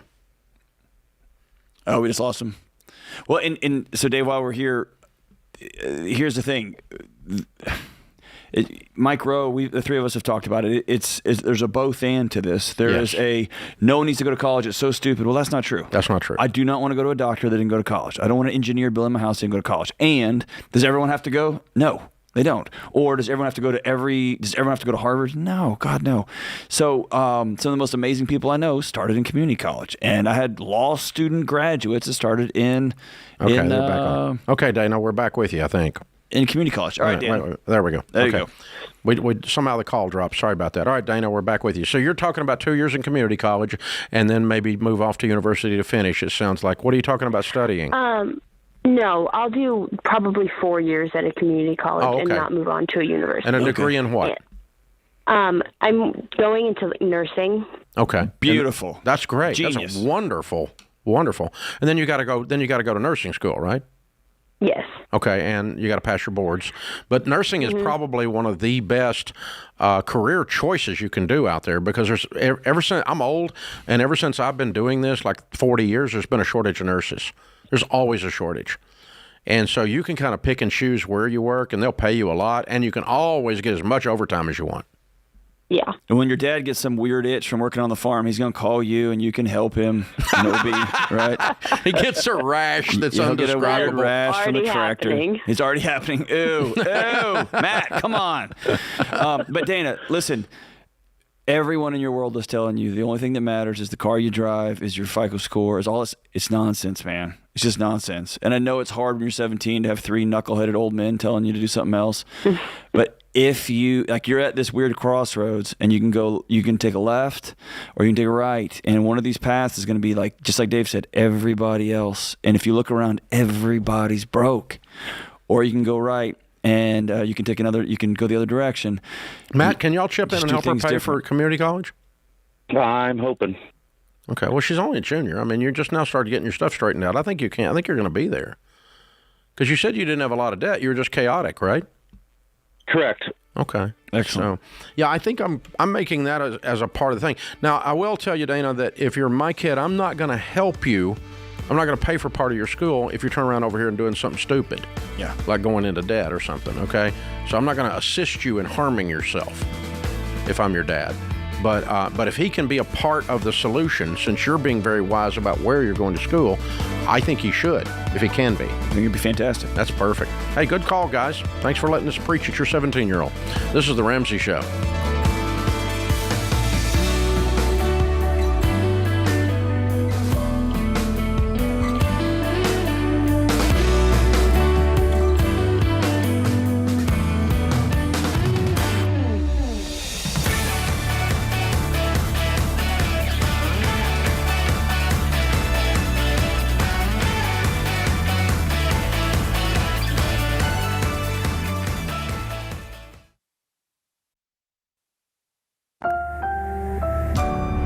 Brought to you by the EveryDollar app. Start budgeting for free today.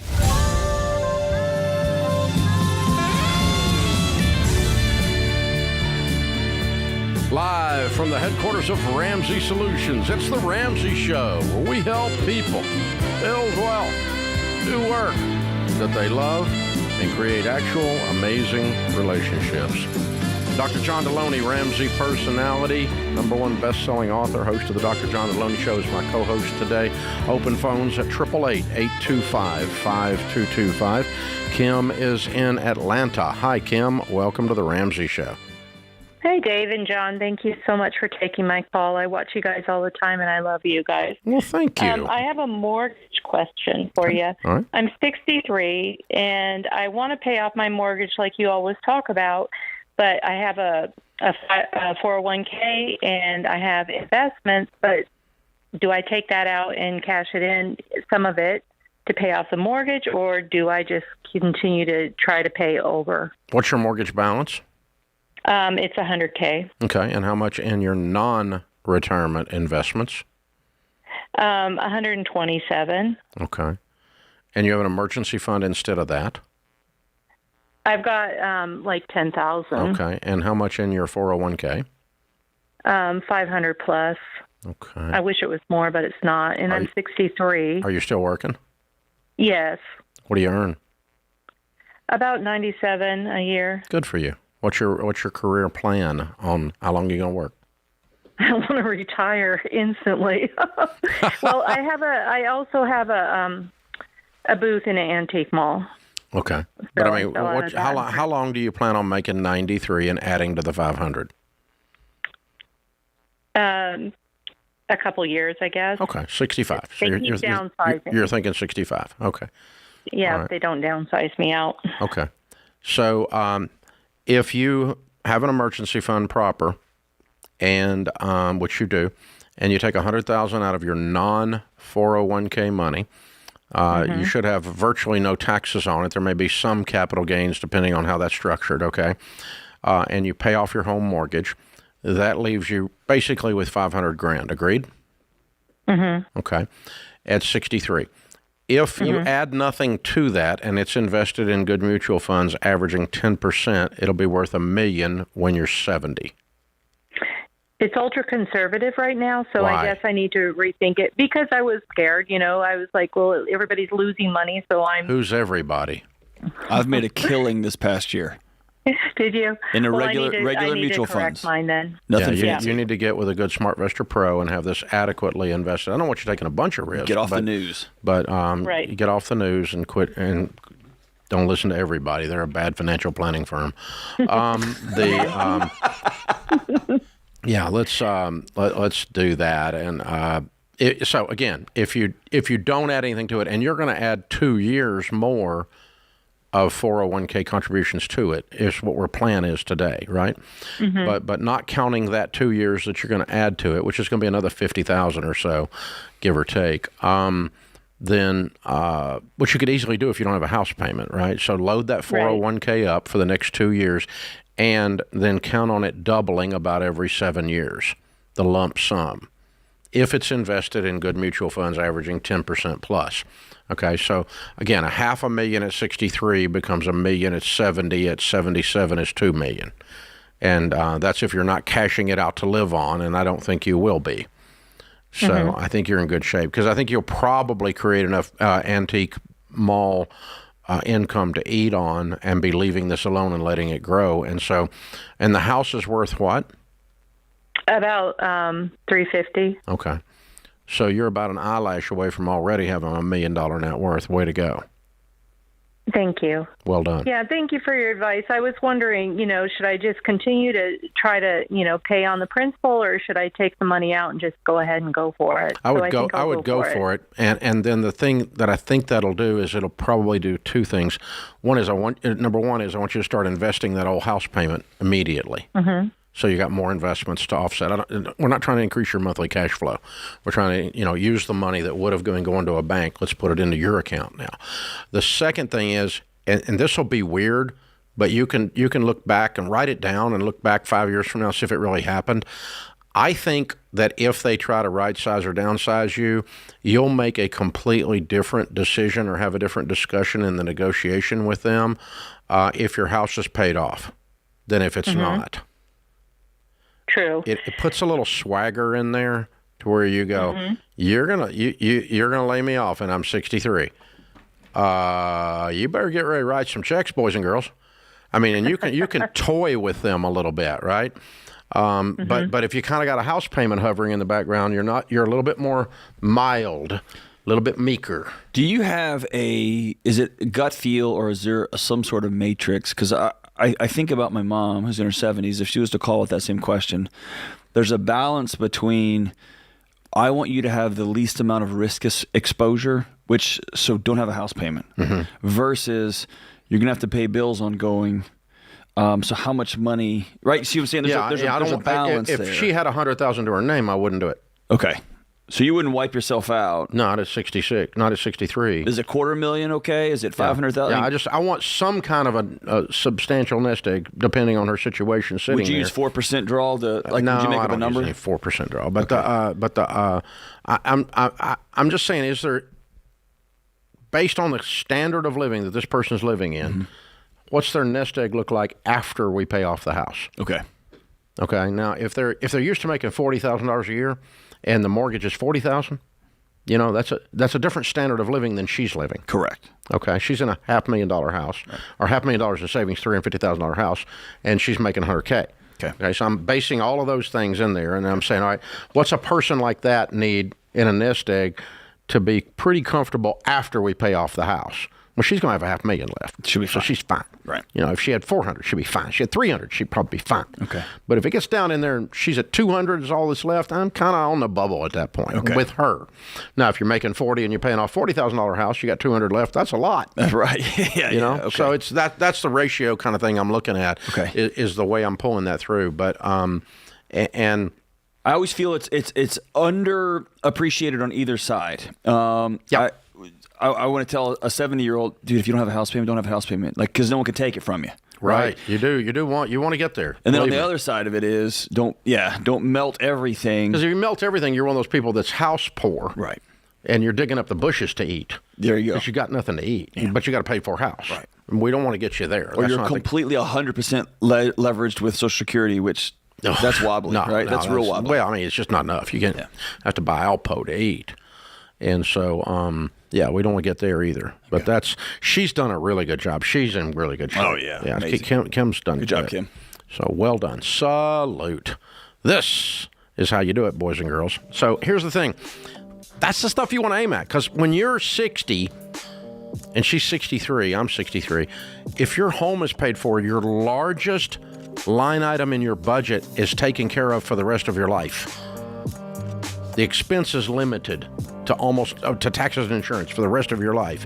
Versus if you're a renter, it goes up every year for the rest of your life. Or if you got a house payment, you got a house payment every year for the rest of your life. So this is where we want to get away from, is this rest of your life stuff that's not good. This is the Ramsey Show.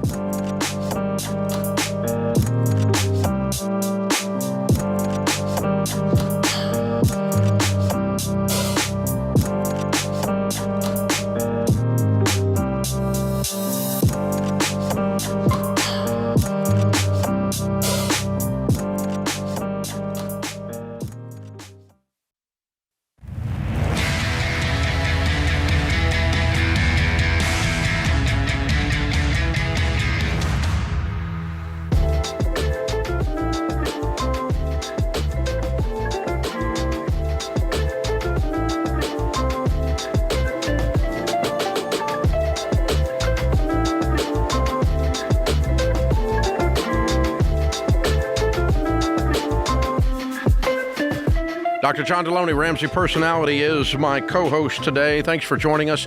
Listen, no one wins at anything by accident. Winning is a series of incremental, intentional acts. If you want to get your body in good physical condition, it's a series of incremental acts, and none of them involve a Big Mac. Right? I mean, we know what we know that we know, right? If you want to have a good marriage, it involves flowers. There's a series of incremental positive acts. It involves other things, a lot more important than flowers, but it even involves flowers. My wife, who detests flowers, money being spent on flowers because it's a complete waste, still smiles every time she gets the complete waste delivered to her front door. Okay, so shut up about it. But there we go. So there we go. I mean, there's a series of, and money's no different. If you're going to win with money, we know that the people that win with money are the people that tell the money what to do instead of wondering where it went. They have what's known as a plan. They don't accidentally win. That's why the lottery is such false hope and why it makes me so angry, not from a moral standpoint, but when I know that 80-something% of the tickets on the lottery are bought from poor end-of-town zip codes, and that's people that have been sold false hope by their government. And in Tennessee, that money's used to send rich people's kids to college, which I think is just a wonderful wealth transfer from poor people to rich people. Take money from poor people and send rich people's kids to college and call it the lotto, and everybody's happy. That's what we did in Tennessee. It's gross. It's what they did in Georgia. So that's how bass-ackwards the whole idea is. So, but winning with money is a series of incremental acts that are intentional with the money, and that's a budget. You got to write it down. You got to tell your money what to do. You got to give every dollar an assignment and then make it freaking behave. Get a whip and a chair and crack the whip. You are a money tamer, like a lion tamer, if you remember the old cartoons. Right? And we're going to make them get up on the little podium, the whole thing, make PETA mad. We're going to do every bit of that, right? And so make the animal behave. Make the money behave. You are a money tamer. That's your budget. Give every dollar a name. That's why we named the world's best budgeting app when we started building it several years ago, Every Dollar. Now, Every Dollar also is incrementally better. It gets incrementally better every month. And we're adding features to it. We're adding things to it that make it better and better and better and better and better. It is the world's best budgeting app. Tens of millions of people manage their money on this. And if you want to download Every Dollar for free in the App Store, you can. And then you should actually use it after you download it. Downloading it doesn't count. It doesn't work by osmosis. You got to open it up, put your stuff in it, sit down with your spouse, and make it behave. Use the App Store, use the Google Play, or go to everydollar.com and get started for free. This is the Ramsey Show. Kendall is in Charlotte, North Carolina. Hi, Kendall. Welcome to the show. How can we help? Hey, thank you so much for having me. So my husband wants to go back to PA school, which is going to be like $100,000. So I'm kind of just trying to figure out, like, I've just finished saving up our emergency fund and was kind of like getting ready to start paying down some of the debt that we have. And I'm just trying to figure out, like, how to best prepare for these student loans we're going to have to take out. Like, you know, do I just keep trying to save as much as I can? He's also going to have to leave his job in order to go back to school. So we'll go down to one income. So just trying to figure out how to best prepare for that. Well, you're kind of new to this Ramsey stuff, and he obviously doesn't even care about this Ramsey stuff. So let's back up about 53 steps for a second here. What's your household income today? $110,000. And what does he do today? He's an athletic trainer, sports medicine. For what? Athletic trainer for sports medicine. Oh, okay. All right. And what does he make? $50,000. Okay. And so you make 50 and some change, right? Yeah, I make about 60. I make a little bit more. And what do you do? I'm also an athletic trainer. That was a great flex. I mean, I make 60. I make a little bit more. Well done. Yeah. An athletic trainer that flexes. There we go. There you go. So that's perfect. Bada boom. And so how much debt have we got? So we have we owe $255,000 on the house. I have $20,000 in student loans. And then we owe $5,000 on our cars. That's it? Yeah. Okay. All right. So here's what I would tell you. And the thing is this. The way I answer questions is what's going to put you guys in the best possible position in every part of your life 10 years from now and 20 years from now, not 10 months from now. Right. Okay? I really don't give a crap about 10 months from now. If you're completely uncomfortable and you hate me 10 months from now, that's perfect. Okay? But if that makes you completely the best place you've ever been in your life 10 years from now, in other words, it's much like training. You're going to have some discomfort in order to build some muscle. Agreed? Mm-hmm. The tearing and the lactic acid and so forth. Am I onto something there? Yeah. Yeah, my metaphor is working is all I'm saying. And so, so what I would say is being a PA is an excellent career choice. Completely endorse his dream. There's not a chance in the heavens that I would go into debt to do it. No way. Oh, I'm not kidding. It's not a laughing matter. I really wouldn't. Yeah. The best life you could have is for him to become a PA and figure out a way, if you'll listen for a minute, that we don't go into debt to do it. The first step is to pay off the debt that you have. The second step is to build an emergency fund. And then the third step is while he's looking for scholarships and while he's applying for grants and while he's talking to his employer who might need a PA, he's talking to some hospitals in the area who would hire him immediately as a PA, might even put him on now as an on-staff sports trainer, and they might have a scholarship program for employees. Who knows? There's lots of ways to get people to pay for your education. Mm-hmm. And or save some of it after you don't have $25,000 in debt. That delays him starting PA school. But it doesn't delay it a decade. It delays it 2 years. Or a year, depending on how many scholarships he can find and grants he can find. But the chances I'm going to tell you to sign up for $100,000 worth of hell called student loan debt is zero. Right. That's zero. I love you too much to want you to do that. I don't want that for you. That's living a dream in such a way that you turn it into a nightmare. So you're saying try to save up as much as possible prior to him going, and then pay cash. Try and see where we can get the grants and some employment help. Yep, and or future employment. Who's going to hire him in the future? Listen, there's such a shortage right now. People want PAs, and PA is such a solid degree field that you can get some help. It's there, believe me. We work in this stuff every day. And oh, by the way, where you become a PA, which school he goes to, does not matter. Right. The percentage of people that walk into your office when a PA and ask you where you went to school before you touch my body is 0. It's 0. How many people ask where you went to school before you did sports medicine, before you stretched them? 0. None. Yeah. They don't care about your dadgum little fancy school title. All they care about is, do you know your stuff? Right. Yeah. I'm old. I've been to doctors my whole life. Never asked one where they went to school. John, what's the range on PA schools? John's got a PhD in higher ed. I mean, you don't have to spend $100,000, do you?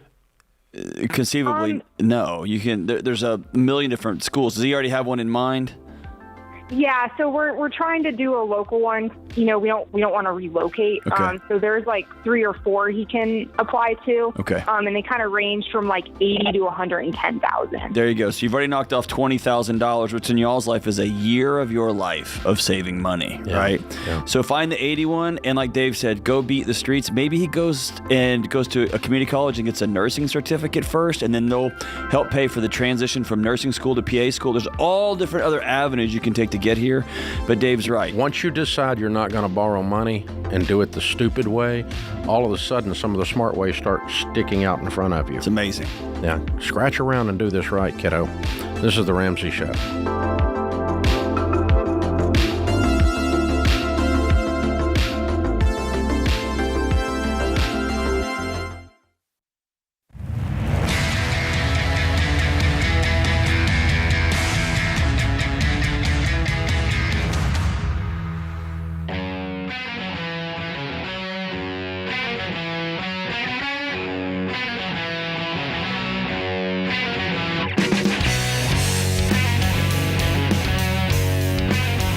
Dr. John Delony, Ramsey Personality, is our co-host today. Thank you for joining us, America. We're so glad you're here. We invite you to drop by and see us here at Ramsey. We are about 12 miles south of Nashville in a little town called Franklin, which is absolutely fabulous.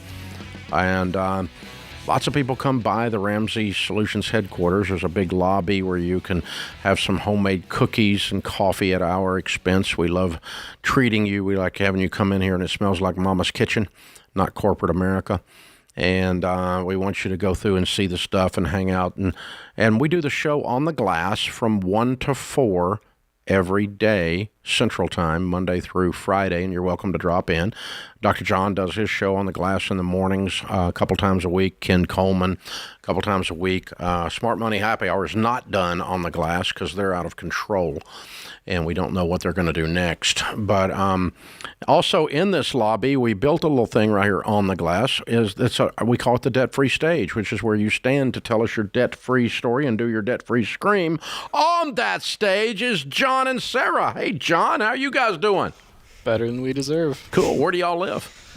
We live up by Green Bay, Wisconsin. Oh, very fun. Well, welcome to Nashville. And how much debt have y'all paid? We paid off just about $102,000. Mm-hmm. And how long did that take? All told, about 6 years. Yep, 6 years and 2 months. 6 years, all right. And your range of income during that 6 years? We started out right around $45,000. Mm-hmm. With a little freelance, we got up to about $140 and kind of settled back down at $125. Gotcha. Okay, cool. What do y'all do for a living? I am a brand and communications team lead at an IT services company. And I do prep at a coffee shop. Excellent. Very cool. What kind of debt was the $102,000?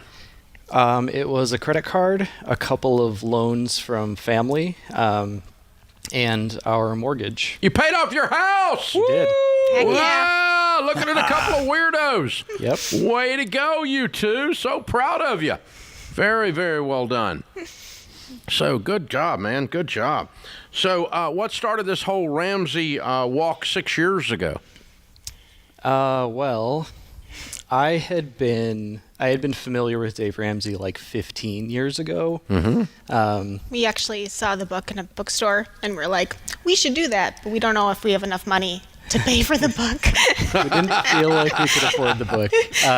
So we kind of had a general sense of what Dave Ramsey was all about and paying off debt and those things, but weren't really on board at that point, and kind of were normal. We were living, paying all of our bills on credit cards, and then thought we were being responsible by paying the credit card off every month. Of course, that is easier said than done, and inevitably you get to the end of the month, and I was always concerned about, do we have enough money in the account to pay off the card? And towards the end of the year, often there wasn't enough, so we'd find ourselves carrying a balance and hope for a big tax refund to cover the difference and wipe the slate clean. So this was really caused a lot of anxiety. You know, it was I never felt comfortable, never felt like we were getting ahead. Because you weren't. We weren't. And we didn't have a budget. And I tried several times to figure out the whole budgeting thing on my own, but it was just a little too much for me to figure out on my own. So fast forward to about 2017, we had been living this way, and I kind of just got to the point where I felt like I'm tired of feeling anxious and unsure all the time. Decided to look back into the budgeting thing, and ended up doing a bunch of Google searching and finding the Dave Ramsey Show again. So I started binging the show and listening to other people's debt-free screams. And you happen to have the $10 sale going on. Now he can afford the book. So now I could afford the book. So I love it. I bought the Total Money Makeover. I read it, told Sarah, I think we really need to do this for my sanity at least, but I think for our future as well. And I said, fine, I'll read the book. And then I read the book and I said, I guess we can try it. Let's go. And yeah, so she wasn't fully on board at first, but we got going and we tried the budget. And by the way, what you say about it taking 3 months to get the budget right is absolutely terrible. true. It was a total disaster the first month. Was terrible. Yeah. Second month was pretty good. Third month was pretty good. Yep. And the rest is history. There we go. So what's your home worth? Well, according to Zillow, which I don't know if that's entirely accurate, but probably close to $250. Way to go, you guys. Yeah. Wow, that's got to feel great. Yeah. It does. Was it worth the struggle? Oh, totally. I would do it 10,000 more times. I mean, I shouldn't have to at this point. But. Right. Yeah, amen. Amen. Yeah, absolutely worth it. Way to go, y'all. Way to go. Excellent. So what was the biggest struggle y'all had as a couple? Like, both of you are showing some hesitancy. Was it because, Sarah kept spending, or John, you always had a scam and an idea and a spreadsheet? What was it? I think it was just we didn't have the tools. We found the Every Dollar app, and it was life-changing. And it was like, okay, it goes to both of our phones. Everything's joint. We just, we're all in. There's no excuses to not do it at that point. So Yeah, good, I like it. That was really the big unlock for me, the Every Dollar app, to be honest, because I had tried doing budgets before with spreadsheets, and I'm just not a spreadsheet guy. And the Every Dollar app made it so simple, and it laid it all out for us. And that combined with reading the Total Money Makeover finally, I felt like this finally is a plan that I can follow. I have steps that I can follow. I can be intentional and proactive, which is the total opposite of being reactive and anxious all the time. So that was the big thing. Well, that was a sentence. Yeah. That was like a thesis statement right there. I like it. Very good. Very good. Excellent. Good job, you guys. All right. Both of you, what do you tell people when they say, how'd you pay off your house? What's the secret to getting out of debt? just put your head down. Keep on doing it. Just every single month, do the budget with the $1 app, and just every single month, just like, okay, it's going to pay off in the end. And it totally does. And it's awesome. It's just crazy cool. Yeah. I think for me, the key was the budget. And really closely related to that is being on the same page. And again, having the $1 app and being able to go through the budget every month together, make a plan for our money. I had been the one handling the finances kind of on my own previously. So this was a huge change to be able to both be looking at the same numbers and understand what we're making and what's going out. and then be able to dream about it and dream together about like what can we do now that we actually know what our money is doing. So really making the budget and being on the same page with your spouse and talking about it and having the same dream. What's it like? I'm looking at your kids over here, and my two kids look to be about the same age as your kids. Talk about what it feels like as the world's getting chaotic, as schools are getting wonky, as thank God we're entering into another political season, right? What's it like knowing they're going to be all right? Like they can't take your house, right? When all is said and done, they're going to be all right. It's very reassuring. And we're very religious people as well, so it's like God's got this. We got this. We're going to be fine. Yeah, I think it's really hard to put into words the amount of peace that brings, knowing that we don't owe a dime to anybody for anything. And it's just an amazing feeling. Very cool. All right, bring them up. Let's hear their names and ages and introduce them. Come on up, guys. I want to hear this. So they've been through all this too, no doubt. They got parents that are heroes, that's for sure. Our oldest is Jonah. He's 14. We have Silas, who's our youngest, who is 10. And we have Ella, who is our middle, and 13. All right. Very cool. Very cool. Well, welcome, you guys. Beautiful family. Proud of you, heroes. Well done. Very well done. John and Sarah. Jonah, Ella, and Silas from Green Bay, Wisconsin area. $102,000 paid off. House and everything. 6 years they did it, making $45,000 to $125,000. Count it down. Let's hear a debt-free scream. Ready? 3, 2, 1. We're debt-free! Yeah! Woo! Love it! Way to go, you guys. That's how it's done, boys and girls. That's how it's done. This is the Ramsey Show.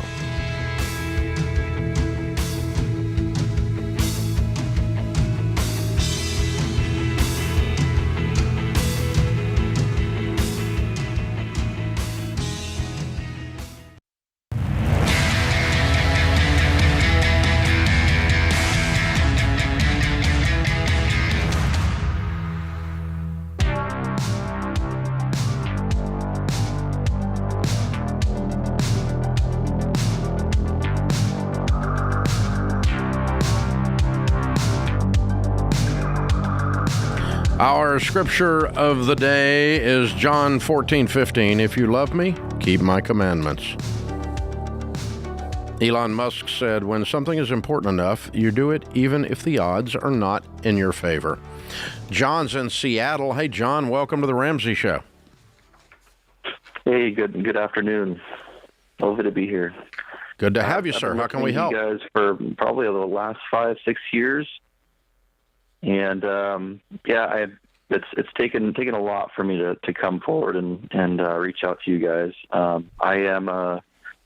I used to be I had a major spending addiction, and I had gone through counseling to recover from that during my marriage, and had just recently divorced and unfortunately relapsed in those spending habits. And I'm renting an apartment, which is quite expensive in this area, as you can imagine. And I'm sitting on top of $65,000 in debt. 3 of those are lines of credit that are in a bad status that have not been paid for probably 70 days past due. And 2 of them are in good standing, which one is direct with my current credit union, and the other is for my vehicle right now. And what do you make? I make about $74,000 a year, and I drive for rideshare programs in the area, and I have no savings. I had to before my divorce, I had to cash out my 401k and eat through our emergency savings that was developed because. How long has it been since you've seen your counselor about your spending addiction? It's been probably almost two years now. Why haven't you gone back? So because I did right now. I understand the tools and the guidance that I was given. I understand that I need to pivot and turn around, which I have. Hold on, hold on, stop. You got tools and guidance. That's cool. Yes, but the cornerstone of every addiction recovery program is sitting kneecap to kneecap with another person and saying, "Do you see me? And do you still love me?" And you skip that part. That's the shame part. That's the part you got to do. You can have all the tools in the world, man. You can Google how to lose weight. You got to sit with somebody. It's hard. You can Google all these other things. You're avoiding that hard part. How come? Did this divorce beat you up? The divorce definitely was unexpected. But I guess the reason why I didn't think that I needed to go back to the counselor is because I understood that I needed to pivot immediately.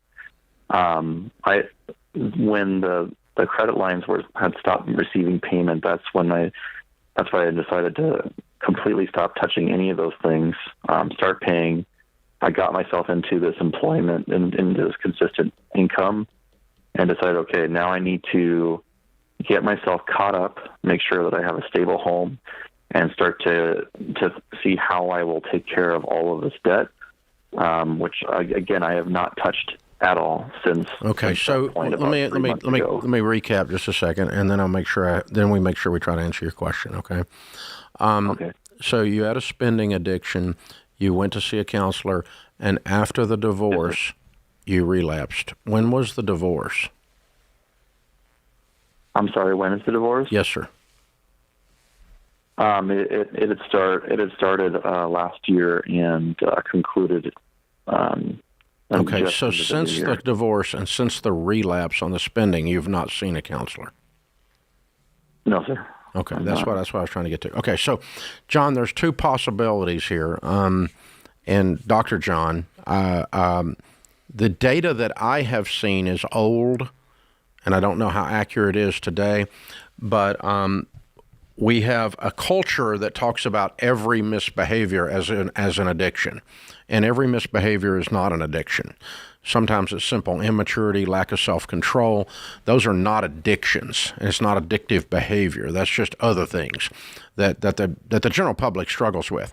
The last data I saw had about 2% of the public with an actual spending addiction. That's akin to an OCD type behavior. Okay. Does that sound right? Yeah, I hear it very, very rarely. Yeah, it's very unusual. It's not in the diagnostic manual. And so that's just, there's a 12-step program called Debtors Anonymous that you can plug into that has to do with debt, and it usually is full of people that have just did not have the ability to control spending for whatever reason, and so they were labeling it addiction.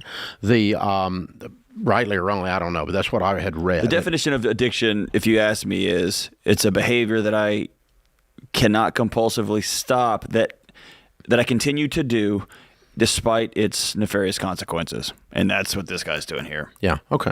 All right. So, and if that's the case, then if you're dealing with something that is at that level, and it's not simply stop it, you're being stupid, okay? Because addiction, stop it, you're being stupid, doesn't work. Okay, addictions, they're shame-based, and you have to meet with somebody and get a coach, get a counselor, and walk your way through it. And so that's why John's recommending that, and the fact that you've not done that is at the core. So if we're going to put you in the bucket, if you're going to put you in the bucket, or we are, this says you are an actual person who's struggling with an actual behavior-type-based addiction, then you need to see a counselor. You're not going to self-diagnose your way out of this. No matter how much, hey, I'm going to be honest, the language he's using is very addict language. Now, okay. I've got to figure it out. I just need to solve this. I need to move this over here, and I need to take care of this. Every person I've ever met who struggles with any sort of addiction always has a plan, and they just need to work the plan. It's all good. And it never works. Yeah. Right. So you've got to get some help, dude, if that's you. If it's simply John's being a baby and John needs to straighten up and so forth, that's different. That is different than an addiction. And I can't tell, and we can't diagnose you on the phone, but you're using the language to Dr. John's point of an addict. So I would tell you that to sit down with that. Now, I did promise you that I would actually answer your question, too, rather than just sit here and diagnose you. But So how can we best help you today, John, do you think? Well, I completely understand, and I'm very open to what you guys are saying. I take full responsibility for every one of my decisions here. No doubt. I'm very How can I best help you today? Yeah, we're up against the clock. What I'm looking for is, in parallel to that, in parallel to the help that I need to do to the addiction, is that I wanted to know from you guys on your advice on how I may best tackle my debt. I had spoken to my credit union about either taking a personal loan or they had. Okay, you can't borrow your way out of it. Your first step is to get your income, versus your monthly budget needs, your income higher than your basic budget needs, so that you can get current. Once you're current, then I'm going to list the debts, smallest to largest, and I'm going to pay minimum payments, staying current on the larger ones, while I'm attacking the very smallest debt with a vengeance. And then, of course, you've got to remove any type of debt product from within arm's reach of you. Okay? An alcoholic can't have a bourbon collection. Okay? So you can't have a credit card collection. You can't have access to all these things. You can't do this. So, you've got to separate yourself from the access to credit lines, access to credit cards, and so forth. Make it hard to get them. Get current, then increase your income. And all you're going to be doing for a little while is work, which is actually cool. Because if you're working all the time, you haven't got time to spend. You're too tired, and you're working all the time. You're busy. You don't have time to do it. Some of the worst spending I do to this day is if I'm bored. And so it's a devil's playground. So, that's what I would do, is anything you can do that's legal and moral to increase your income, and then start chunking on there like a wild man. And if we can help you further, brother, you call us anytime. We're on your team. We love you. We want you to win. And I'm sorry you've been through everything you have. Appreciate you joining us. That puts this hour of the Ramsey Show in the books. We'll be back with you before you know it. In the meantime, remember, there's ultimately only one way to financial peace, and that's to walk daily with the Prince of Peace, Christ Jesus.